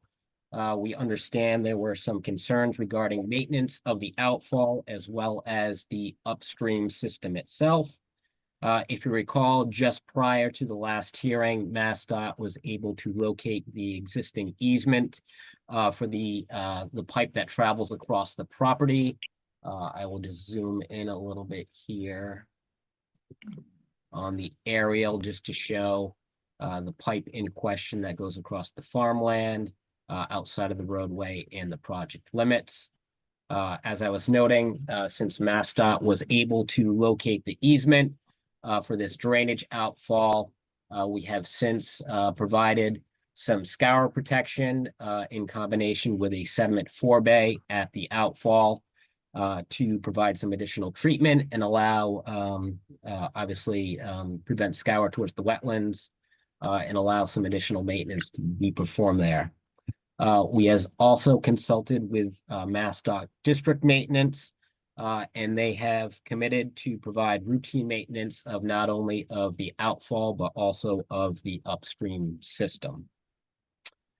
So in conjunction with these improvements, we have actually also extended the roadway project limits by about 300 feet to the south. At the time of the last hearing, our project limits ended right about here.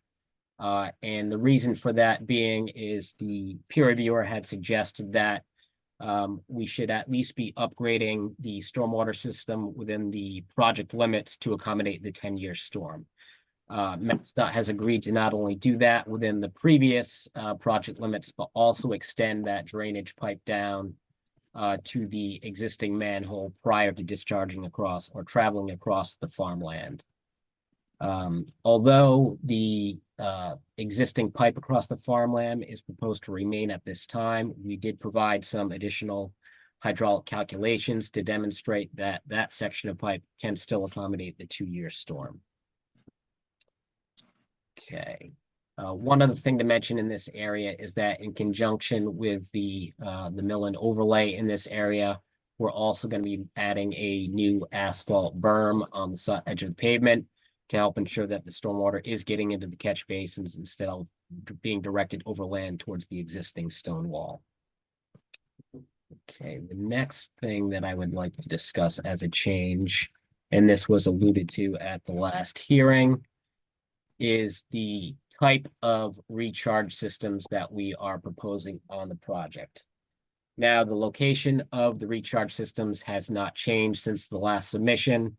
However, the style of recharge has changed. If you recall, what I'm showing here was from the previous submission. Essentially, you have a deep sump catch basin at the edge of the roadway, which discharges to a series of leaching manholes adjacent to the roadway. There were some concerns expressed with the depth of the system as it relates to groundwater. So what we are now proposing is a linear leaching chamber system, which a cross-section is just shown here over in the green box. And over here, deep sump catch basin goes to a access manhole and then into the linear chamber system. These systems are essentially going to provide the same amount of recharge. However, they're about 2.5 feet shallower than the leaching manhole systems, and they are above the bottom of the test pits that we previously conducted. So, you know, it's certainly going to provide more separation to groundwater than under the previous submission. So those are the major changes, or the two biggest changes associated with the project. There's several other minor changes, which I can quickly go through for the commission's information. Over at Outfall 1, we increased the size of the outfall pipe solely to remove the surcharge that was being shown in the existing system to the north of the project here. That doesn't change the overall flows going to the outfall or anything of that nature. It just really eliminates, you know, the potential for ponding on the roadway surface. Let's see.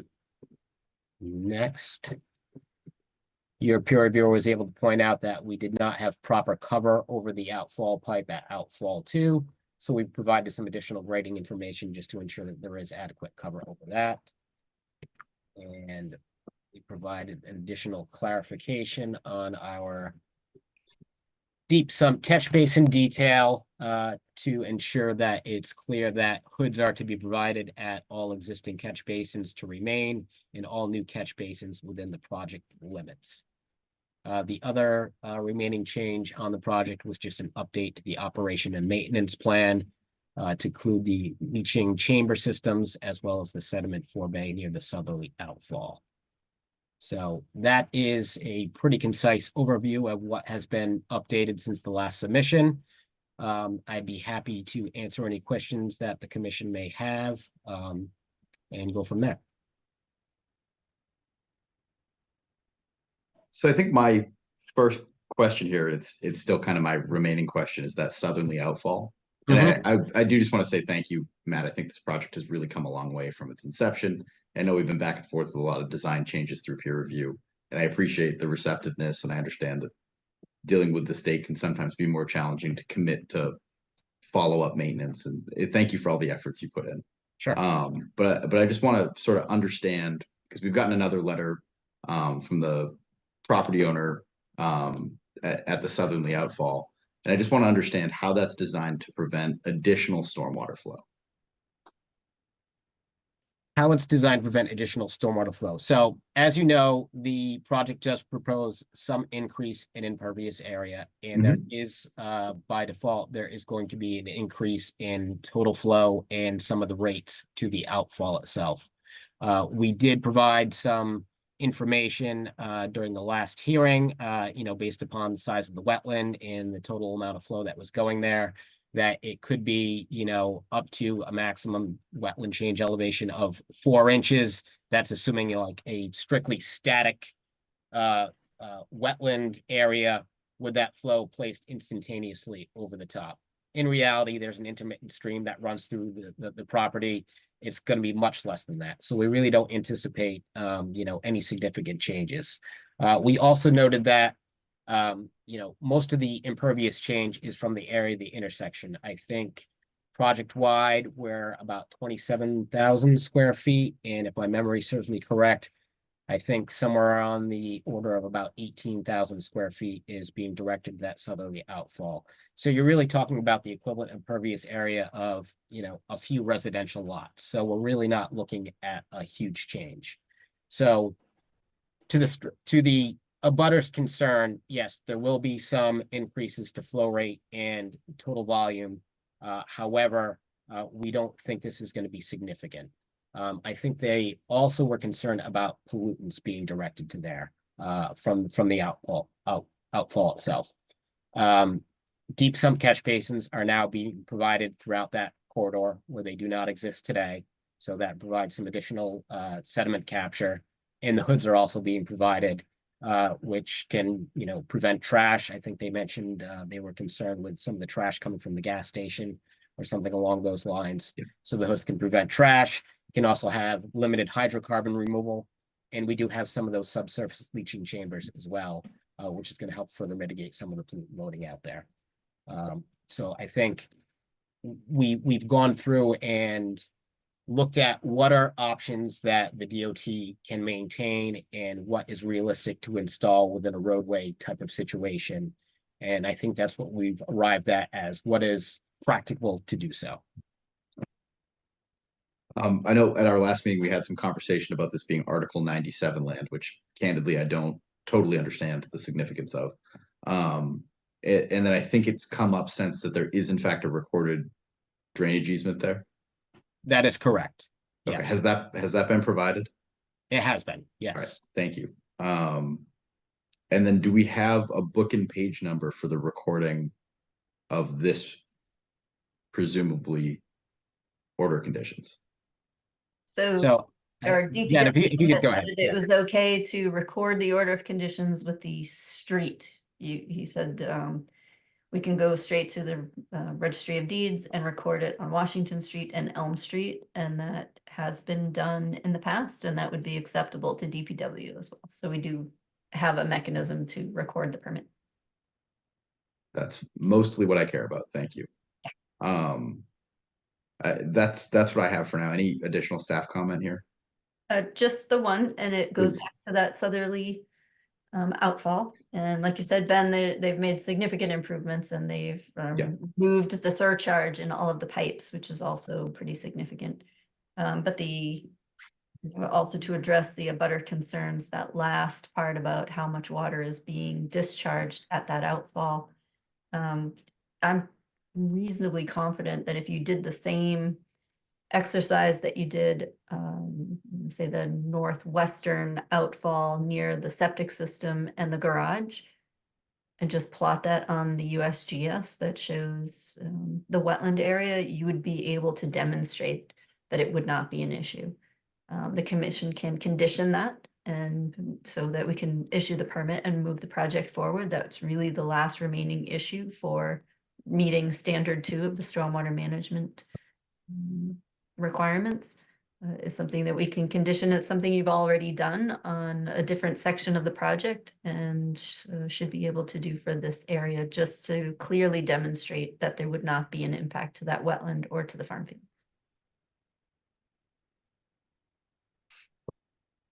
So I believe we did supply some information with a graphic as part of a previous response to comments, but maybe I am not quite understanding the request in this case. I think we're still showing an increase in the amount of water. That's correct. Yes. Yeah. Correct. So not meeting standard 2. So it's still up to the applicant to prove there will not be an impact to that wetland. I think if you use the same process that you used in review in the information that you provided on the other outfall, that you should be able to clearly demonstrate that. And to move things along, we can condition that so that we can close the hearing tonight and issue the permit. Okay. Just it's the same process that you've already done, and I'm reasonably confident that if you do that at the southern outfall, you'll be able to show that. Okay, sure. Jennifer, anything else? That's all. Any additional comments or questions from members of the board? Just really happy how well it came together. But thank you, guys. Yeah. Any questions, comments from members of the public?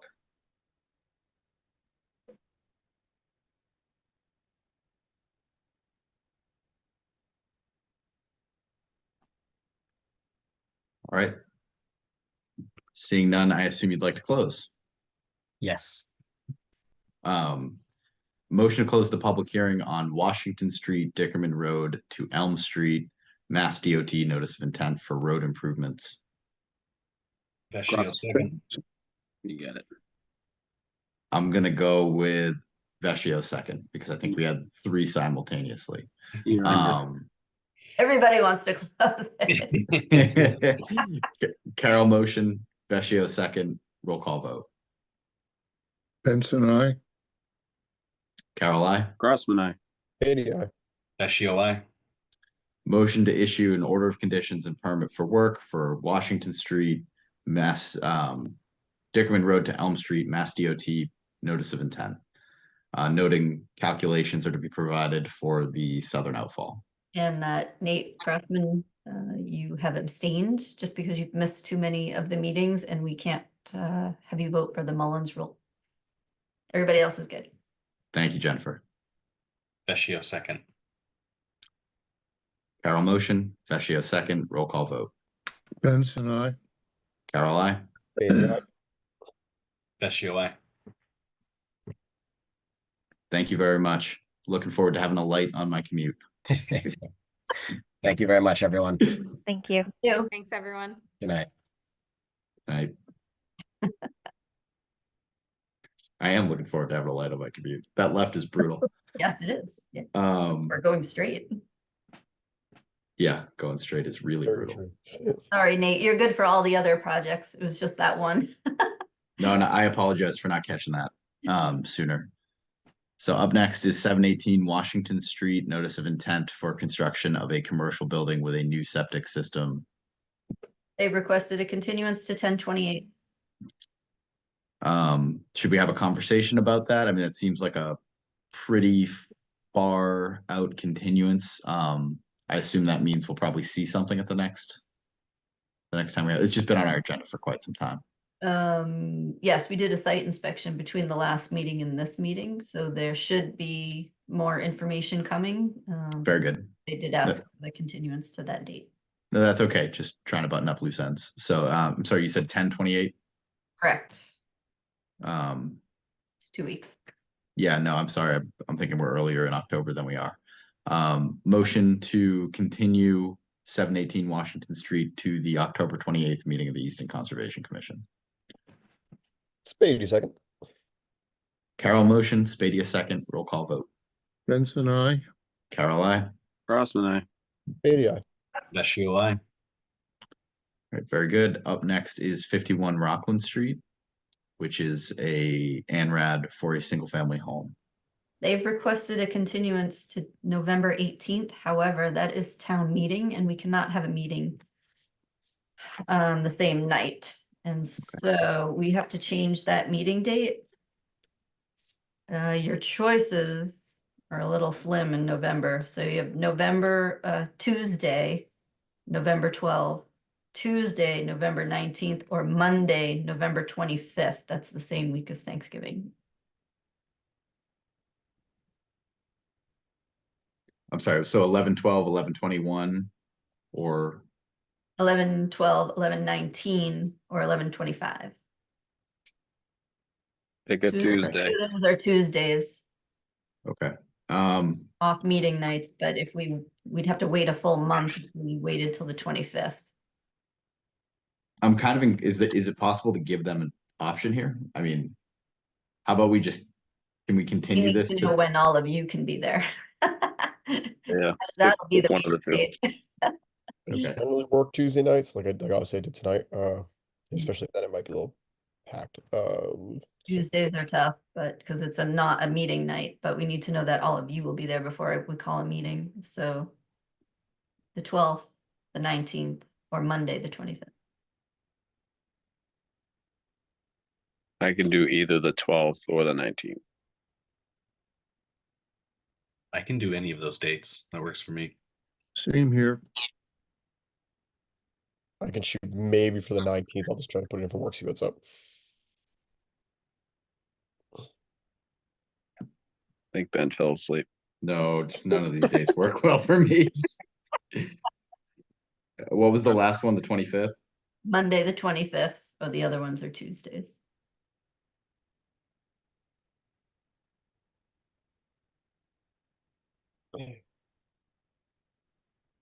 Let's do the 25th. The 25th is the only one that reasonably works for me. Does that work? I apologize. I was looking at my own calendar, not listening to everybody else. Does the 25th work for everyone else?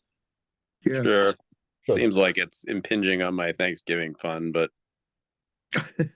I apologize. It's if people are going to be away that week, then right Monday before. I'm here.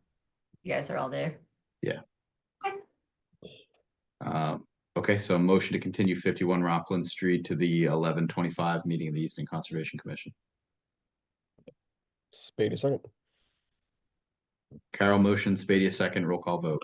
Benson, I. Carol, I. Crossman, I. Spady, aye. Vecchio, I. So up next is 632, 646, 666 Washington Street. Notice of intent for the construction of sewer lines. We did get a request for a continuance today Okay, to 10/25, so I can give you your options if you like.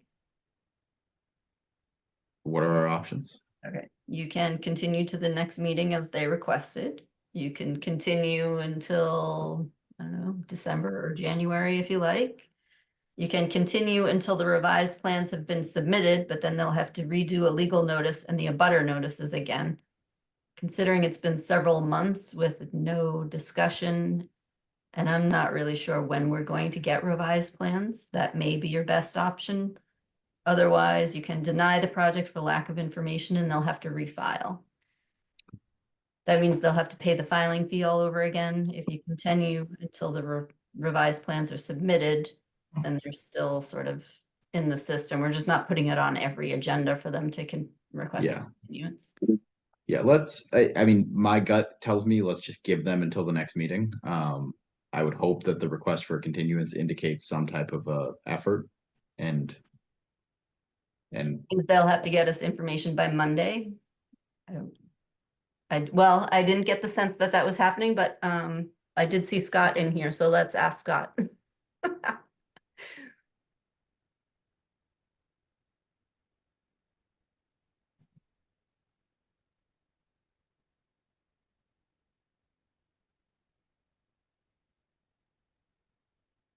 Hey, Scott. Hey, how are you guys? Good, you? I'm good. So I just So wanted this, to, yeah, go ahead. no, this one's been on our agenda for a while, and I guess we're kind of wondering what you want us to do with it. I'd like to continue it. So essentially, one of the things that happened recently this fall is one of the major proponents to the project was the VW dealership. And they decided to sort of back out of the sewer extension part of it and go to total septic. So we're redesigning the remaining portions of the properties that are still within that project, if you will. So it wasn't really anything we anticipated happening. They're looking to open up the car dealership December 1st if they can, which is approaching pretty quick. So the timing for them just wasn't working out. So they ended up pulling out of the project, and that's a major redesign for us. That's why we've gotten a little bit of a delay here. So I think part of our concern with things that are just sort of on our agenda for a long period of time is that people lose sight of it. And I think by people, I mean abutters and interested parties. And so we're in a point here where I think we just are interested in getting a realistic timeline for when you think you'll be in front of us. Realistically, because today's a Tuesday and the next hearing I believe you guys have is in 13 days. Yeah. We It's probably a won't quick make turnaround. that. But I would like to be on for the November hearing. I heard that you guys are pushing that potentially to a different November date, but I will push to get the information. I believe Jennifer has a few remaining questions, nothing earth-shattering, but half a dozen remaining items to address. We'll be working on that, and I'd like to be on for that November hearing if I could. Okay. All right. So, and I apologize. Can you remind me of what that date is, Jennifer? 11/25, and All just know that, whatever information you have, we need it at least a week before the meeting. Gotcha. All right. So do any board members have questions or comments here? All right. I'll make a motion to continue 632, 646, 666 Washington Street, notice of intent for sewer lines to the 11/25 meeting of the Conservation Commission. Benson second. Carol motion. Benson second. Roll call vote. Benson, aye. Carol, aye. Aye. Katie, aye. SUI. I'll get a second in there eventually. Didn't count because you had to recuse yourself from one. You haven't had a fair shake of it. So up next is 524 Depot Street, notice of intent for the construction of public safety and public works facilities. Good evening, members of the board. Greg Joint with Castle Blues Associates representing the town as the architect for the project. On with me tonight are Devin Hendrick from Weston Sampson, the wetland scientist, Eric Royce with Castle Booze, our landscape architect, and Elena Compter, the civil engineer for Weston Sampson. So it's been a busy night for the board. We've submitted revised plans for the project, addressing what we believe is all of the outstanding staff comments and peer reviewer comments. If there are particular items that the board would like us to address, we're happy to do so. We have our team here available for questions, comments, concerns by the board. Or if there are any comments, Jennifer, you think are important to address, we're happy to do so. I don't think so. I think we're all set with all the documents that have been submitted, and the last little bits of questions that we've had in the past couple of weeks. You guys have answered those all by email, which is really helpful in writing that order of conditions.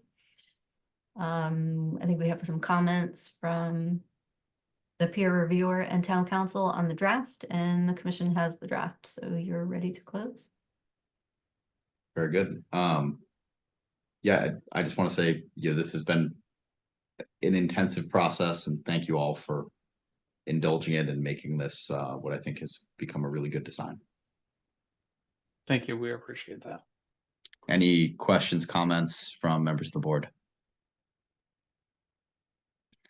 Any public comment here for 524 Depot Street?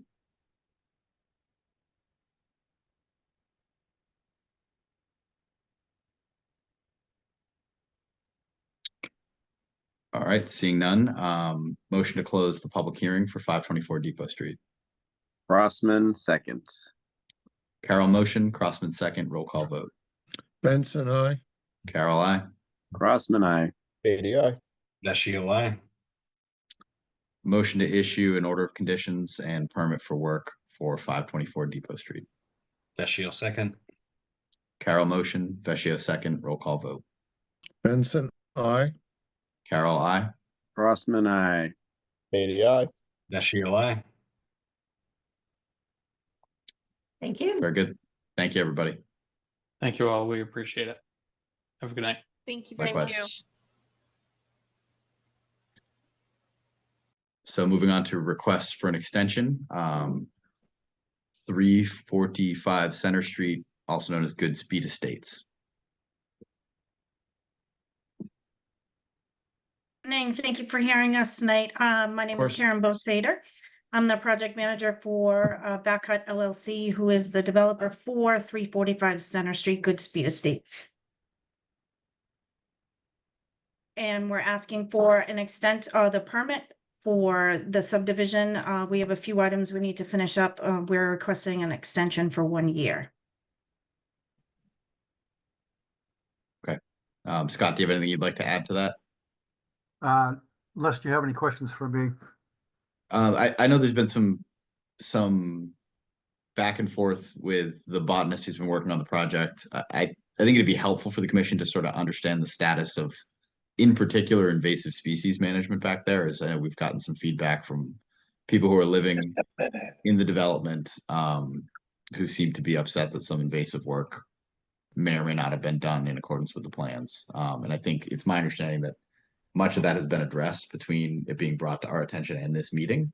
But if Karen or Scott, if either of you could just, for the record here, tell us a little more about that. Of course. So we are up to date with all of our all of the reporting and monitoring. We had a contract with Garrett Tunison as well as Nick Nicolazzo. He's taking care of the landscape piece of it for wetland replication, as well as the targeted areas for the invasive species that were stated in the order of conditions. I met out with both the environmentalist and Nick Nicolazzo last week. They come out and do, I think Garrett was out in July doing monitoring, and they came out just last week to take care of any of the invasive species that may have grown back in those particular areas. That has been taken care of. They have pictures. They are going to be, I think they were in touch with Jennifer today via email, giving her a summary report of what was done last week and what our plan is moving forward. There was some damage to some of the replication plantings in the end of the cul-de-sac for some of the deer over the course of August, like, kind of July through August, which is that kind of portion between when Garrett was there and when he came back in September. So we do have a plan moving forward. We're just waiting on the estimate for them, but they plan on putting clouches around some of the viable plants that they've flagged. And then any of the ones that they need to replace, they're going to see what's available at the nursery at this time. They'll replace what they can, and then anything that's not available to them will have to, have a kind of a carryover to the springtime. But actively making sure that those plants are replaced, that clouches are in place. I think we need to put 70, 80 some odd to make sure that that doesn't happen again. And we're also aware of the maintenance for those. They need to be watered during those, heavy dry times, at the high time, end of July, beginning of August. So developer is aware of the maintenance for those areas. And I think they also did the monitoring of the replication area behind lots 4 and 5. Those were in good shape. And we're ending our monitoring period of 3 years, I think, with this last report. So we're up to date with all of those areas that we needed to take care of as far as the invasive species. Nick should be sending his pictures as well as his report. Garrett is going to follow up with his report once he gets that information from Nick, and then we'll move forward with the restoration plans as necessary once we get the estimate from them. Okay. If only the deer would eat the knotweed. I know, that would be fantastic. That would be really fantastic. I think we have 100 some odd plants back there, and they had themselves a field day. Of course. Jennifer, any additional comments or questions here? Yes, they probably want to identify all the work that's remaining on the project first. Yes, I think that on the newest revised letter for extension, there was a list of what's remaining for the order of conditions. We are in the process of vetting pavers. We're hoping to get that scheduled for the first week in November. We're going to try and get the final coat for the roadway as well as the sidewalk done before the end of this year. We'll have those reports into you for restoration and invasive species once they get those summaries. We do have one, there's a bronze plaque that needs to be added to the V-notch bridge. We have that on order. The sediment control place, we do have stabilization behind lot 5, which is 20 Goodspeed. They've been able to mow a few times over the summer. So we're going to keep that in place, Jennifer, until we have inspection. We have pending rain barrel for 20 Goodspeed as well. That was part of their O&M, which was an addition special conditions for their order of conditions specifically to 20 Goodspeed. Cleaning and removal of the catch basins. We had it done in May. We're going to be doing it again. And obviously those catch basins will be raised when they do the final coat of pavement. So we'll keep that. Obviously the silt socks will remain in the catch basins until the pavement is complete. Loam and seed of the grass on the north side of Goodspeed. That's going to be done. We consulted with Nick Nicolazzo when he was out there last week on that side of the roadway. The soil isn't all that fabulous for growing, and it's also has a lot of shaded area with the trees that are existing. So we got some recommendations for him as to what we should do with those plantings. He suggested we wait until the spring to see which ones are viable. Once we're going to have loam set in once the berm is in place and the roadway is paved, so that we can get the grass at least started in that area towards the bottom half. But we want to wait for the entrance of the roadway on the north side to kind of see what we have viable for the spring, and if we need to replace any of those plantings before we add any kind of loam and hydroseed to that area. We also obviously need to have our final as-built in place once the roadway and sidewalk paving is complete.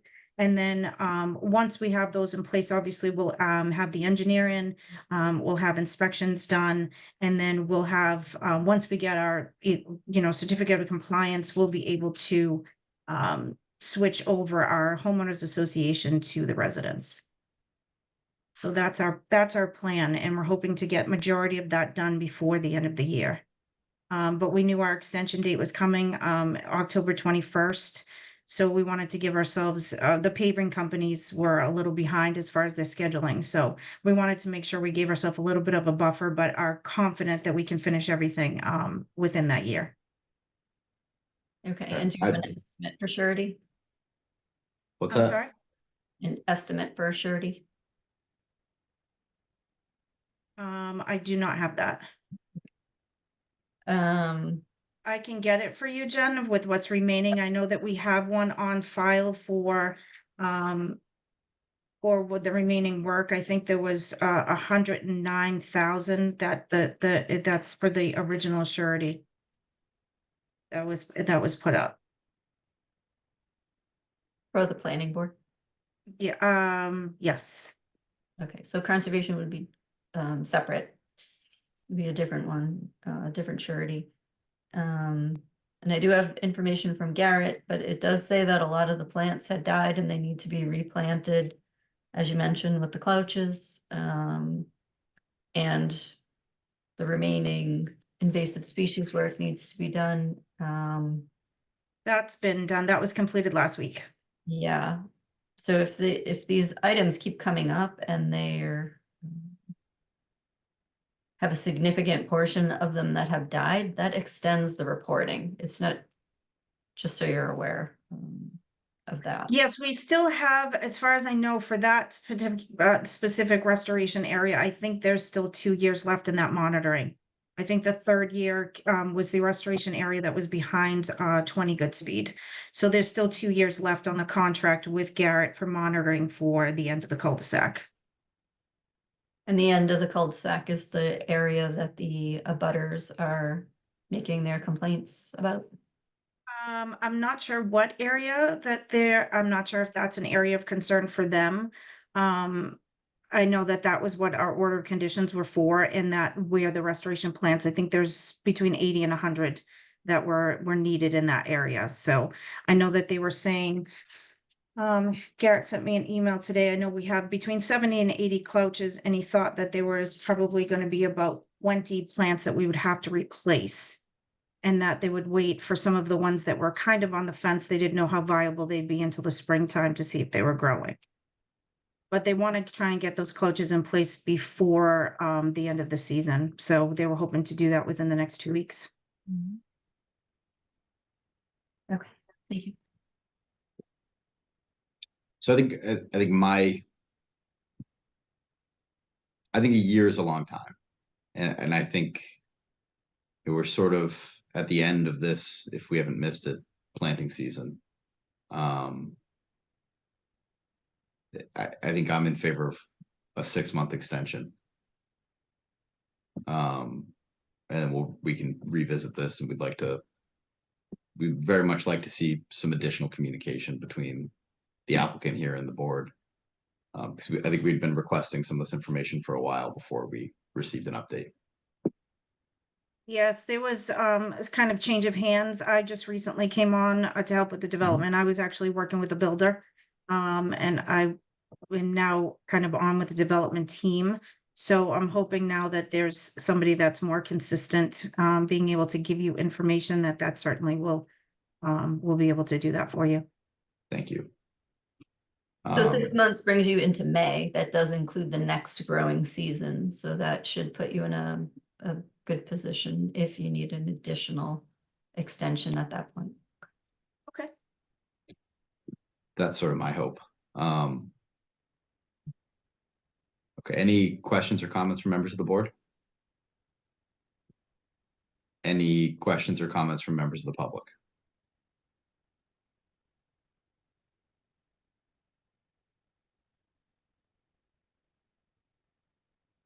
All right, seeing none. Motion to issue an extension for 345 Center Street, an extension of 6 months. Beatty, second. Carol motion, Spadia second. Roll call vote. Benson, I. Carol, I. Grossman, aye. Beatty, aye. Vecchio, aye. Thank you, Thanks, Karen Karen. and Scott. Thank you very Thank much. you very much. We appreciate your time tonight. Thank you. Please keep us posted. I absolutely will. Turning next to certificates of compliance. 530 up first is 550 Turnpike Street.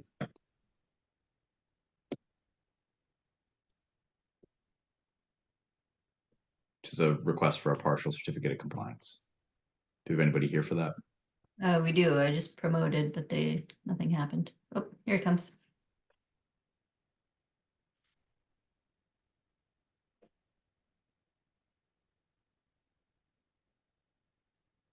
Hi, Austin. How are you? Good. How you doing? Good. So Jennifer, I mean, I can just give an update of kind of since we were last here and go from there.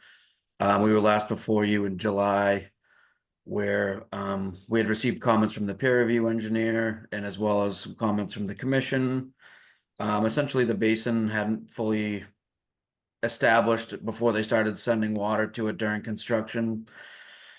So, and then once the flow from construction was going there, nothing was able to establish, and I think the basin itself had taken some fines and some silt. So what we did was we basically went in and basically did a full cleaning of the basin. We removed some soil from the bottom of the basin as well as within the 4 bays. We've regraded the entire bottom of the basin. In late August, the outlet control structure was reconstructed. The outlet was a little bit low, so essentially the basin was letting too much water out. That was reconstructed and restabilized along the edges of the basement, of the edge of the basin.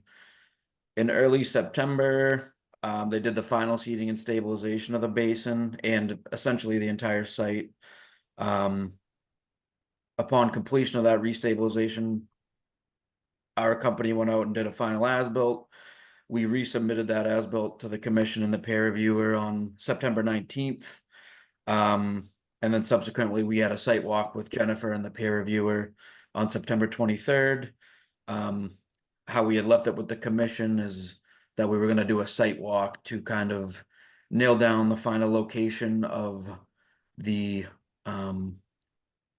buffer zone, no disturbance signs. The commission had mentioned maybe every 25 feet, but for a large site like this, we thought maybe we could get that reduced a little, just so it's not an overburdening buffer for the commercial use. And so since that meeting, those posts have been installed, and we were out on the site last Thursday and Friday, and the grass is growing in the basin, which is great news. We kind of lucked out where we haven't had soaking rains over the last 2 months, so it did actually help the basin to establish, which is kind of the opposite of how it was during construction out there. They got a lot of rain.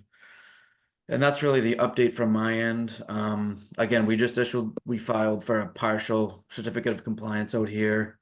The building is fully occupied and they have their full occupancy permit. It's Beacon Roofing, and so they're full go in the building. So we are still requesting the partial certificate of compliance. The last outstanding item is the 2 growing seasons for the basically the restoration area of the old driving range out here. So that's kind of, we do plan to be back in the fall of 2025 for a final COC. And Jennifer, feel free to add anything that I missed. I'm just waiting for the signed surety agreement with the check. Okay, that still hasn't come through? No, and we did this a few months ago where we issued the partial with requiring the surety, but then no one ever came and gave us the surety, so we had to rescind the motion and continue putting you guys on the agenda. So okay, I didn't think it was ever recommended to issue the partial COC, but that's my bad. Yeah, do we know where the surety? Yeah, it was my understanding that they were going to have it taken care of for this meeting, so I'm not sure either. I'll follow up with Kurt, who met us out at the site. I know he had said he was working on it, and I thought we were all set for this meeting. Okay. So I think our issue is exactly what you addressed, which was the draining of the catch basin, and it sounds like we're there. So so if the commission is open to issuing the partial COC with the surety, I'm sure we can get that closed out within the week.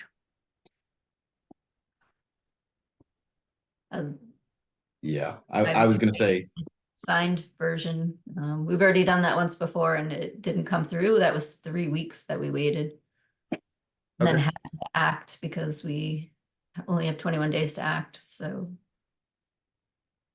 yeah, Jennifer, tell me if I'm speaking out of school here, but I think, what I would say is I think this commission is happy with where this is for a partial COC pending getting that surety agreement signed to the check.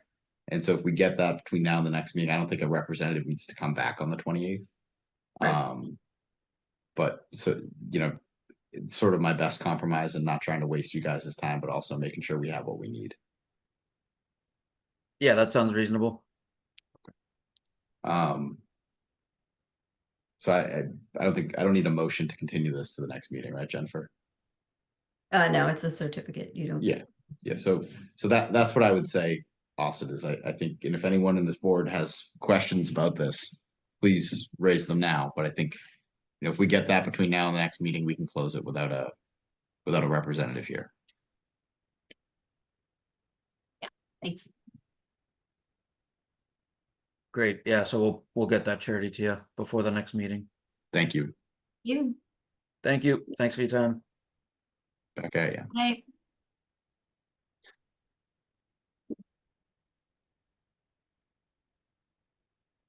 So up next is 150 Foundry Street, request for a partial certificate of compliance for a septic system. Correct. They asked for a partial. They did the septic and water and mitigation plantings, but they did not do any of the rest of the project. You can issue them a full certificate of compliance and just mark that they haven't done the other portions of the project. And if they want to come back and do that, they need to refile. What would they need to refile for? I'm sorry. The project, it's been continued for more than a decade to have an addition to a building, and all stormwater rules have changed. The last time that was reviewed, you guys made it clear that you probably weren't going to extend that anymore. So it's cleaner to just close everything up. But I see we have a hand raised here, so I'm going to promote Nick.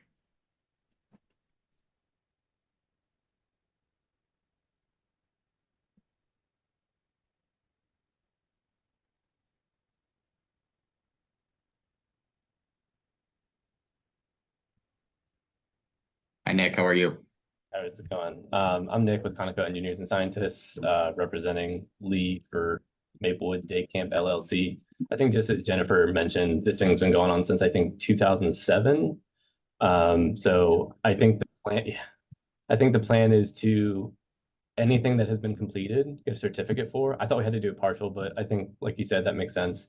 And then any additional works that he wants to do going forward, we want to basically refile so that we're current with standards. It's very confusing how long it's been extended and what's been done. It took me a little bit. I think there was like 7 extensions plus the COVID tolling and all that. So yeah, I mean, like you said, it was Title V wastewater, the water service adjustment. They did the mitigation plantings and some grading for the retaining walls. The remainder of the work was not started, so there's not anything to really look at over on that end. So he, like I said, he's just trying to close up and clean everything to start fresh. Right. So do motion to issue a certificate of compliance for 150 Foundry. 82nd. Carol motions, Beatty a second, roll call vote. Benson, I. Carol, I. Crossman, I. Beatty, aye. Vecchio, I. Thank you, Nick. Thank you, guys. Up next is 534 Washington Street. That order is ready for a full certificate of compliance. Motion to issue a certificate of compliance for 534 Washington Street. Benson, second. Oh, me and Al are right with each other today. Right on. Carol motion, Crossman second. I'm giving it to him, Al. Yes. That's okay. Roll call vote. Benson, I. Carol, I. Crossman, I. Beatty, aye. Vecchio, I. We did 95 Belmont, so I'm going to move to 9 Benjamin Drive. Ready for a full COC. Motion to issue a certificate of compliance for 9 Benjamin Drive. Vecchio, second. Carol motion, Vecchio second, roll call vote. Benson, I. Carol, I.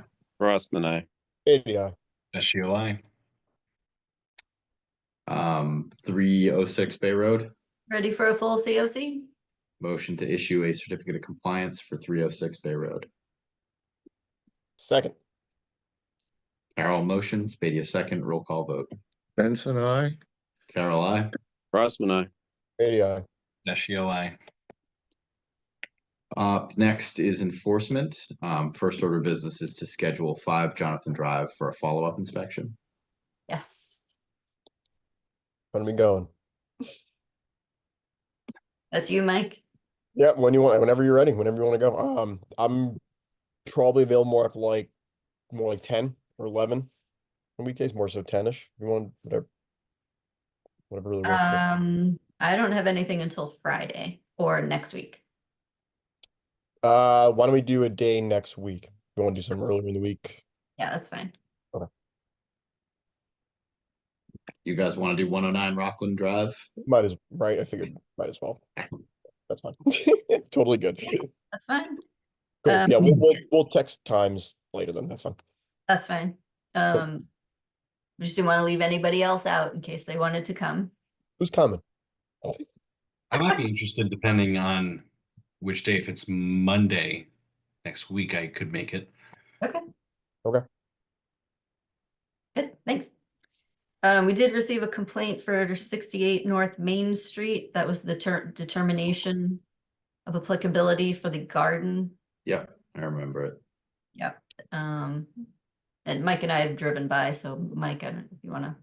No, yeah, we drove by to take a look. I went a second time just to give myself a peace of mind that I did my due diligence. It looks like a fall garden at the moment. It's not a very aesthetically beautiful thing, but it is a very much fall garden with nothing really out of place, in my opinion. I think it is doing just fine.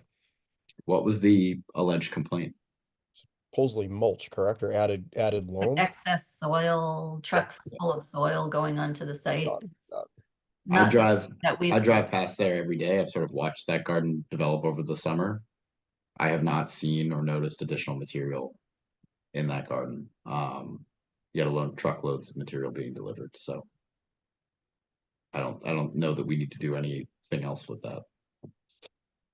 Unless someone else feels otherwise. Nope. 20 Central Street, the restoration areas have been planted according to their deadlines, so they are on track, which is good. Fantastic. 24 Summer Street, we still have not received any additional information for probably 3 weeks. It's still not a full application. DEP has been asking for additional information, and there has not been a response as far as I know. This is a violation that's been going on for more than a year. Yeah. A very clear email saying what's missing from the Wasn't the property owner on the last meeting? I don't think so. I don't maybe. I think he jumped on and tried to explain that it was taking him a while to get things together and that we'd have it for this meeting. I hope I'm not misrepresenting or misremembering that. No, but I think you're right. Okay. So, I mean, I think to my fault, maybe the detriment of this commission at times, I kind of try really hard to get people to participate in a way that doesn't put us in a position where we're finding residents for violations that are correctable. But I think, we've been very clear. We proposed there's two solutions, one of which was file this notice of intent and kind of come up with a happy medium, and the other was to restore what was taken down. Neither of which have been done in quite a long time. I don't know. I mean, we have an enforcement order here, so we can begin issuing fines. That's where that is, Jennifer. Correct. You have an enforcement order. You could do that. I just really don't like getting to the point of issuing fines. But I think we're kind of there. Yeah, I think we're there. I think it's good to start it early because it might just remember we don't have to necessarily go all the way with it, right? Get them Yeah, we don't have to let them.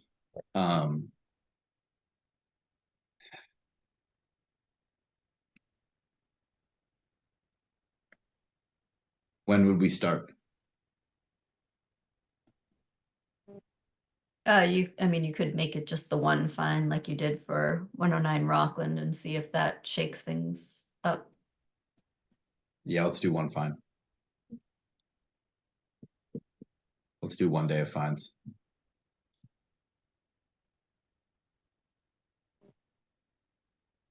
Okay, do you have a motion? Yeah. Motion to begin issuing fines for 24 Summer Street. Vecchio second. Carol motion, Vecchio second, roll call vote. Benson, I. Carol, I. Rossman, I. Beatty, aye. Vecchio, aye. Board discussions. First is NRT Harvest Festival, October 6th, 2024 recap. Nate, we kind of left you holding the bag on that one. How'd that go? Yeah, sorry, Nate. Not a lot of response from the board when I asked for help, but it went pretty well. It was definitely better attended than the spring festival, which I also volunteered at. I handed out. It was kind of nice sharing a table with the Swift Park gentlemen because we kind of tag team that, and we were fortunate enough to be right across from the storyteller, which really brought the crowds in. And then I was able to have some people fill out. Hopefully, they filled out some surveys. I definitely talked to 8 to 10 people who would actually fill out the survey. One child took the survey, but I knew he wasn't going to fill it out. But yeah, no, it was good. They took them, they didn't give them back to you? Or did they fill them out there and give them to you? They took them. Okay. That's not filling them out then. But we got the message out. It was a solid day for the Conservation Commission at the NRT Festival, considering we were not the most popular booth, wedged in between the storyteller and the pumpkin decorator. Yeah, the firefighter is always the big fan favorite. Yeah, didn't see the firefighter, but we did all right. I couldn't commit to the entire time because I was also running the golf tournament, but Okay. That's Thank you, good though. Nate. Thank you for going and handing out 8 to 10 surveys. and I have your poster board still. Okay. I will keep it safe. Thank you, Nate. Thank you for doing it. And Yes. Thank you. we will support you more at the next one. Oh, I don't mind always doing them. It's kind of fun. It just happened to be on a bad day. I mean, I did enjoy it. I just I had made that prior commitment, but I will be happy to be the NRT festival representative opportunity as long as it doesn't coincide with the EYBL golf tournament. Fair. Conservation project list. Chestnut trees. Did you skip stormwater bylaw revisions? Planning board meeting will be on Thursday, the 17th. Thursday, the 17th at 6:30 on Zoom. I did skip it slightly intentionally. No. It's just so you're aware of it. There it's posted. We already talked about town meeting is November 18th, so we changed our meeting to November 25th. Thank you. Yep. Conservation project list. Mike. Yes, I'm gonna try sharing my screen. I don't do this, so good luck to us. Let's see here. Oh boy, what are you doing? Green arrow at the bottom, Mike. You got Yep, this. and then some weird like warning thing. I feel like the old guy now. This popped up. Warning, desktop. Hey, old guy. What are you talking about? Oh, hold on. I think I got it. Open system settings. What do I gotta do? Hold on. Maybe I did a setting thing. It doesn't like it. Okay. It's just the button you press. Just press the button.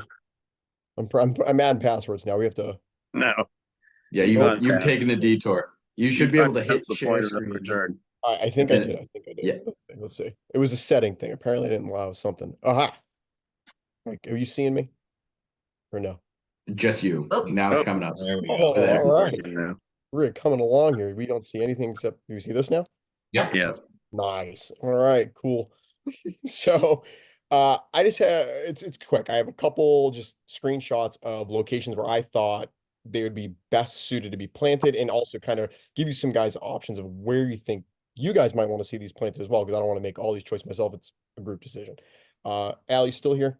Yes, I Yeah, am. Okay, so there you are. All right, so Al, Chu, I also want you to chime in. But the first one we'll focus on. Also, Chu, by the way, I've not influenced this at all yet with Dominic, with the American Chestnut Foundation. This has just been me kind of going down the rabbit hole of learning how these trees really like to be planted, where they like to be planted, and then I really dove into what conservation properties would have like the best options for these trees, especially for like cross pollination. I don't want to necessarily spread them out all over town and really not do ourselves any good. Another thing too is something that Dominic had mentioned, that these trees, they do all right, but they're not going to do well. Like, we're going to put a lot of work into this and may not see a lot of great result.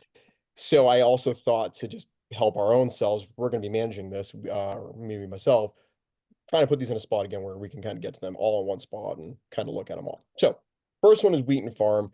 I liked Wheaton a lot because there's a lot of cool, like, unexpected place nuts, maybe from the norm. So you can see here in the red, I'll show you that the bigger, thicker line down towards Sam Wright Field, towards the bottom of the page there. So Sam Wright Field's that back, like, square towards the wood line. That field that's in front of, like, those homes, or where that red line is, that's a field that you'll see on the right when you're driving down Bay Road. Now that's our property, but there's no trails over there. There's some trails that get to it, but not a ton. That property's in a ton of sun, really is, again, avoided by people. You could plant a lot of trees, or a few trees in there, and they'd be pretty fairly safe. Another decent thing, if we had to hand water these, which I hope we don't have to, it wouldn't be the worst task in the entire world. It would definitely be a workout, but it wouldn't be awful. So that is one little spot. We could put a few. Another little spot, you can kind of see I have that first circle kind of to the right of that line I had made. That's a field that goes off of the main trail, which you can kind of see that parking lot is really right in front of it. And that's like the main lot. That's a pretty sweet and pretty large field. Again, not super attracted by people. Again, there's a trail leading to it, but it's not a very popular spot. So it's a place we could put these trees safely, they'd grow, and you'd probably get a little more success out of them. Another, again, spot is the circle above that one. And this is a really small sliver of a field. I was kind of zoom in a little, but you can kind of see it. It's a little rectangular, but it goes pretty long. And that also is a really sunny and open spot for the chestnuts. So that's another cool option. And I don't know how many you guys want to put there. This is really just location. So that's kind of Wheaton. And this would, again, allow us for that cross-pollination, which I think is super important. Again, if we want these things to have, fruit, this is what we have to do. The only thing, though, and I don't know, again, Al, I'm not sure if you have a say in this at all, but a lot of people may not see these. And I know it's kind of half the battles for spending money on this. We want to, people to see them. So this one's kind of out of maybe the public's eye, sort of, again, but it's really beneficial to wildlife. I mean, this would definitely be in their eye. Public eye, not 100%, but they're there, and we can protect them. So that's Wheaton. Next spot. My intention, Mike, was that I would continue funding that, in future years. So you could, find some areas, plant them, and maybe go to the next year, do another if it fits. Cool. And the money provided also should cover fencing. And if you need more, let me know. Okay. Because I figure they're going to be fenced, or the deer are going to get them. That's been Dominic's, prior experience. Yep. So, this is an evolving thing. So I think we're going to learn. So I'll go with your suggestions. They sound great for, as locations. Cool. Good. All right. So and if Dominic signs off, he's the expert, really. Yeah, that will be my next step. I'll obviously show you guys. I want him, and then I'm going to show, I don't want to waste his time, have him come out. I'll show him, or maybe I'll just show him satellites, because some are a little bit of a walk. And then I'll just, his expertise. I have a pro kind of saying yes or no, and then we'll really get these things on the ground, which hopefully will be in the next, hopefully by the end of this month. I think we got a little time, it's still decently warm. So I think we'll be good to go. Sounds good. Show you this quick spot. This is Pequannock. This is obviously, Keach Field here, and we have our trail that's in the back of this. So this circle here, this is a field, a very small field that you can get to via the new trail we had built on Keach Fields. So you go through it twice while you're on that trail section, and it's small, it's open. You'd have to kind of do some maybe cutting to plant these appropriately, so they'd have some room, around the ground, some tall grass in there. But it's an open spot where you could put trees. Now, again, public eye, not really huge, and it would kind of be set back out there in the woods. But again, for wildlife, couldn't be any better. Yeah. It's actually a really nice spot. That is a property to its right that's owned by a person in town, and it seems like they have quite a few wildlife that rummage through there. So it'd be kind of a cool deal. The next one is bringing us to Tufts Farm. And I kind of wanted to use all of our properties so you guys could see, but it's tough. So with Tufts Farm, there's not a lot. And within the flyaway trail section and so on, there just isn't anything. It's just a wooded area. So Tusk Farm, that line I have there, that is the backfield that we're currently now trying to get the sheep over into. And again, that he's going to use that field. I know that there is the small sliver of like a wood line to the field that you could probably put trees, but this is something we'd have to talk to Dan and make sure that, you know, his sheep are not going to influence that. Of course, just as much as the deer are going to eat it. So not great. Again, we could probably plant some maybe where he has planted his fruit trees. It's just limited space, and I don't need to get into his hair with all the work he's doing, but I wanted to throw an option. And I don't think I go have one more. I don't have one more. That's all I have. Pretty sure. Oh, no, I do. Oh, Militia Park. Yeah. So last one. This is behind the nursing home here on Lincoln Street. You guys know. There's not a lot of option at all. The little spot I have circled there right on the Militia Park name, that's next to the larger parking lot well behind the nursing home off like the condos over there, the apartments, whatever you want to call them. It's open. You could plant like a few, like 5 trees, maybe 3 trees in there, but it's a baseball field. There's dogs. It's a constant traffic. Again, that's fine. It'll be in the public eye, and that's great. I just don't know what maybe our success would be. And again, they move their equipment within that area to, maintain the fields and so on. So I don't know what our longevity would be of those trees or where we're going to really necessarily put them there, but it's an option. I'm at Militia Park every day from March until August, so I can water those if you put them there. There we go, man. All right. So I can make sure Park, you're getting 10. Disturbed. Deal. I like it. So I love the idea of a couple high visibility trees. A couple of what? A couple of high visibility trees that people will see that are totally tucked away. Like, because in my mind, we sort of have 2 running visions here. One is like the actual goal of repopulating these, and Correct. 2 is the goal of making people aware that they should care about repopulating these. Correct. And the incredibly interesting history behind it. Correct. That's something where I struggled. I mean, for me, I'm, the conservation side, I was looking while out there, and where, they live, the public eye spot, we can definitely fit them in the spots. If you guys have better ideas of that, throw them my way. it looks tight, but I totally agree with you. Yeah. Like if you wanted to put some on militia, militia's, if you wanted to put some up there, that's, I can make sure they get fenced in and protected and watered. So, and again, trees up at Militia Park aren't trouble until they get to be like 1,000 feet tall. But these will be fun for a while. Yeah, they'll be like in 5 years they'll be, maybe 8 to 10 feet tall. But they're thin, so I kind of think like a birch tree in a sense. Yeah, we found a good area for them up there. That'd be a good visual thing, I think. Yeah. Excellent. All right, so that's a spot. Right. So my other piece of feedback is that I think probably just from a realistic logistical standpoint, focusing on one of these properties as opposed to all of them. In order to, and I don't know how much time you have to really commit to it, Mike, but just what are we realistically going to be able to keep up with? No, you're 100% right. And that was my take too. That's kind of why I started with Wheaton Farm and had put more time into Wheaton. There's just a lot of option there. And again, we can also plant in that whole parking lot side by the community garden. That it's all open. We just have to work with, the farmer that's there. So I'm happy to do that. That's just, Jen kind of bonding that connection and let's have some conversation. I just didn't have that at the time, so I didn't want to assume. But and then I'd also love to see like these incorporated into landscape plans for town projects moving forward. Especially that new park that we're building. Was that Swift Park, right? Is that what we call it? Yeah. If we could get even one into Swift Park, well, not one, because I know we need more than one. Yeah, you need more than he usually says 2 hybrids and 1 American, and that generally will kind of get the ball rolling. So why don't we think 3? Yeah, you need about 3 to keep it going. To pollinate. But honestly, Mike, thank you for doing all that investigation and kind of coming up with the spots. I think every single spot you picked makes perfect sense. Cool. Yeah, sorry it took so long. I just went down the rabbit hole and I wanted to make sure I was like, I understood this chestnut thing. Now I overly understand the chestnut thing. So cool. So Al, we'll talk. Al, I'll email you because I also don't know what like these trees cost. So I kind of now would like to know that. So then I can kind of maybe a little pre-plan. I thought Dominic would give you at least the first year's or November planning. So you'll get at least, I think, 2 or 3 from him. Okay. He said he has a lot. And because he's been growing them on his property. I think you know, so he'll do that if I think he'd agree with your suggestions. They sound like what I understand they need to be, so that fits. And I really leave it to you to the planning because, you know. Yeah, that But won't I'll be help too you bad, on the know? finance side.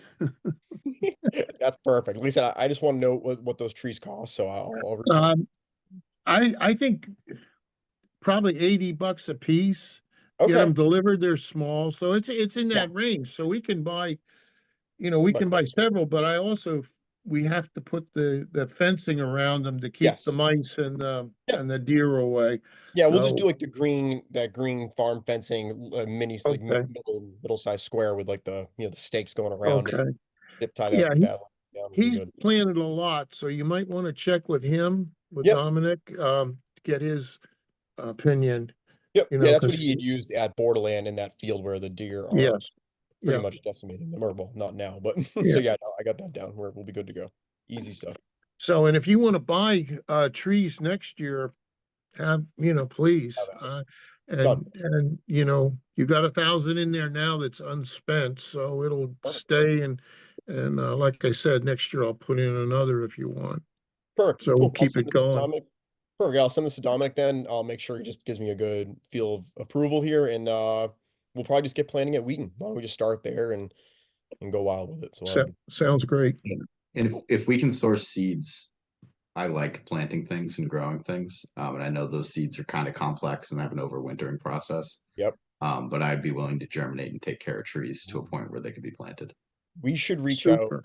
Then I'm gonna reach out to the Instagram account for the American Chestnut. They're pretty like awesome. They want Yeah. them to be part of this in like the worst freaking way. And like Dominic Yeah. says, like $40 to be a member. So it's well worth it for you guys. They Yeah. actually, when you become a member, you get a discount on trees, and then you get some sent to you, I believe. So Yeah. I'm But doing that. It's but the well thing worth it. is, we're going to have to plant some other types like Asian or probably European varieties that are now in the United States because the American chestnut will Right. continue to be subject to that blight.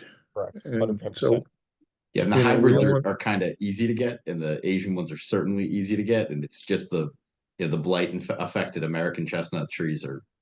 I haven't been able to find what I think is really a reliable source of seeds, and I also don't have the expertise to know. Right. Once it germinates, am I dealing with an American chestnut, or am I going to invest 3 years into a hybrid that I could have bought for $40 as Well, a seed?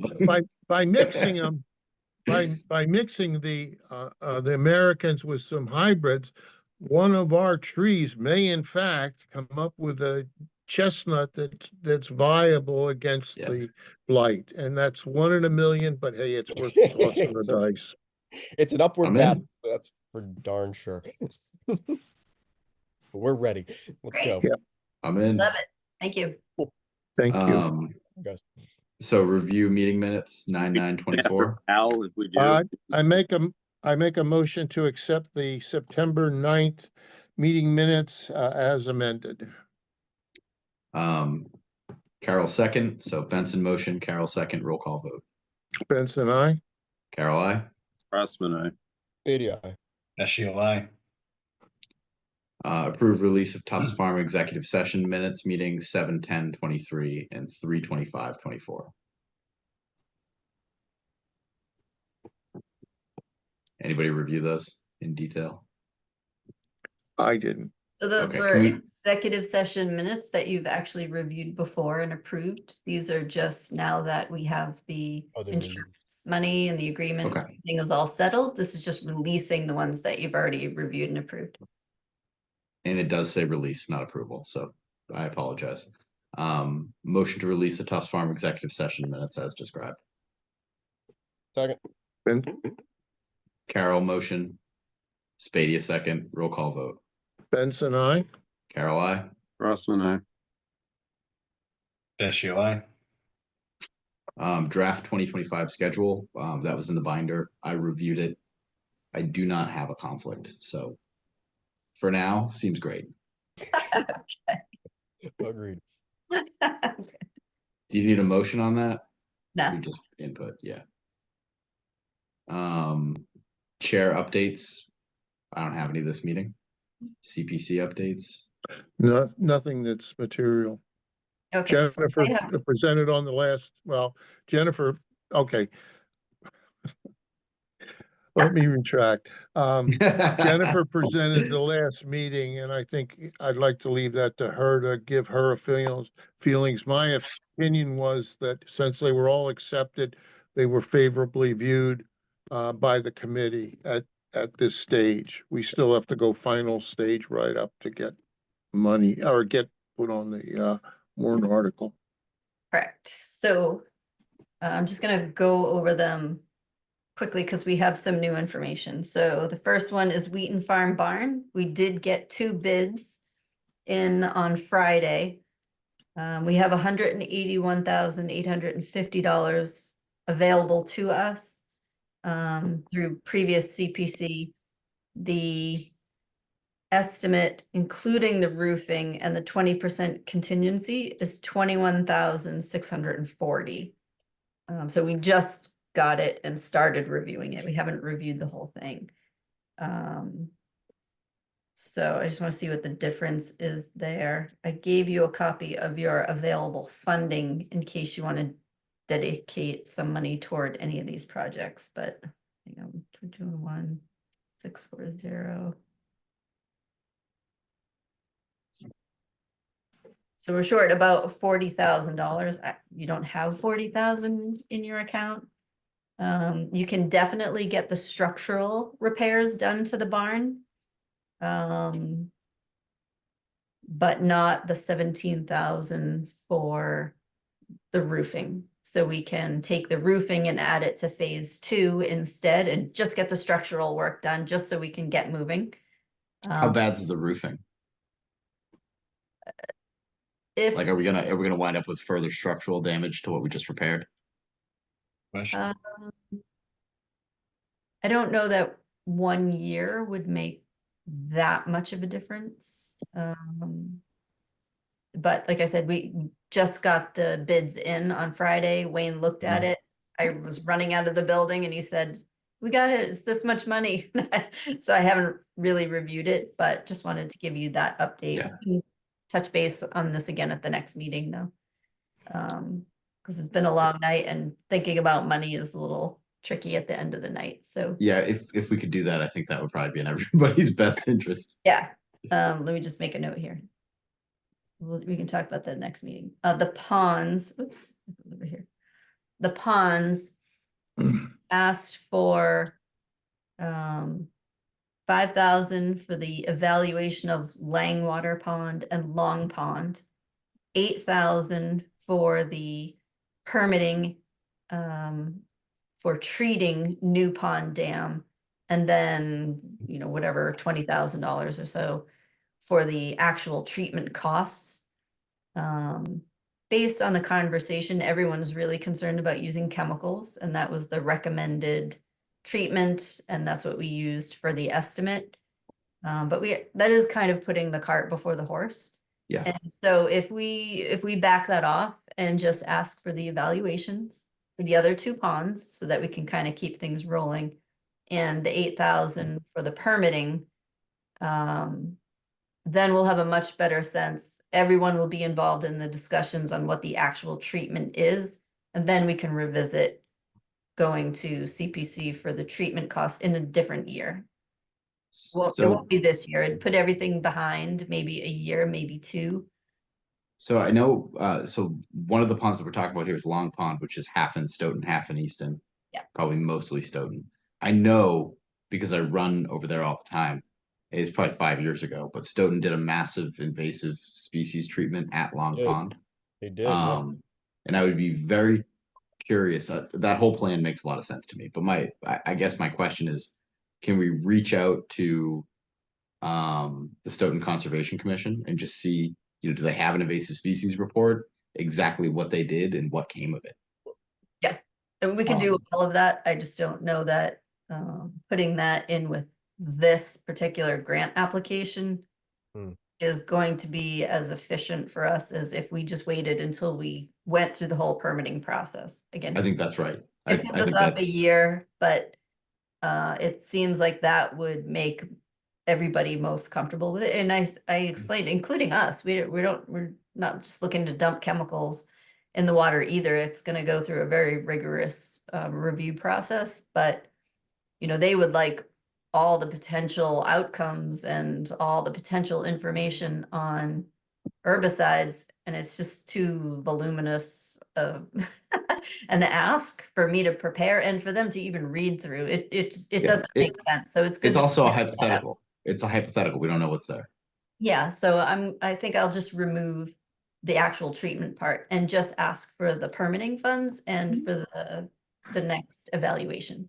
Yeah, I think I think that's the way. having no chemicals in there will go a long way in getting the CPC to accept the proposal. Well, we're not saying no chemicals. We're just saying No, we're not in this ask for. There's no application of chemicals. Yeah. Yes. The last one is the Keach property, the forest preserve project that we want to do. I still don't have the appraisal. I've been back and forth with the appraiser. He sent an email yesterday on the day off, and today we've gone back a couple of times. It should be in very soon, but I just don't have the final cost yet. The grant authority, the Forest Preserve Program, is doing a site inspection on Monday in the afternoon. So I don't know if you want to make Monday afternoon, do the grant inspection and then do the 2 violation inspections. I don't know how much time you have or which you would rather do. You don't have to. It's Monday. I'm just throwing it out in case somebody wants to go to that inspection as well. Okay. I'd like to go to that. We'll text. Yeah, we can do that later. And then we go to the CPC meeting for Tufts Farm on 11/14. So the other ones we have, yes, please give us a final application. Tufts, we haven't had that full discussion yet. So that's on the 14th of November. And then I did give you the budget, but like I said, it's too much for tonight to try to go through that budget right now. So we'll skip that. And then for environmental planner updates, we did have a student from Stonehill ask about doing an internship part-time January through May, and I'm sure we can come up with a project for him. And I'm assuming, yes, if it's a wetland related thing, that we would pay him through the filing fees under the bylaw. We still have not done our wetland regulation content review, and so that could easily be a project he works on. Yeah, that could easily be a project they work on. And yes, and then we do need to have a discussion about Old Pond Dam. We had funding for repair of the dam, but it made more sense to also have a discussion about removing that dam and focusing all of our attention on really making sure New Pond was accessible for people to use as recreation and for wildlife, and restoring Old Pond to the stream habitat that it was before. Yeah. We did have a meeting with the assistant town manager and DPW planning and our engineers who work on the dams. Everyone's in favor of removing that dam, but it's how to make sure the project goes before the public with really good educational components, so people understand why it's important to remove dams that aren't serving that function anymore.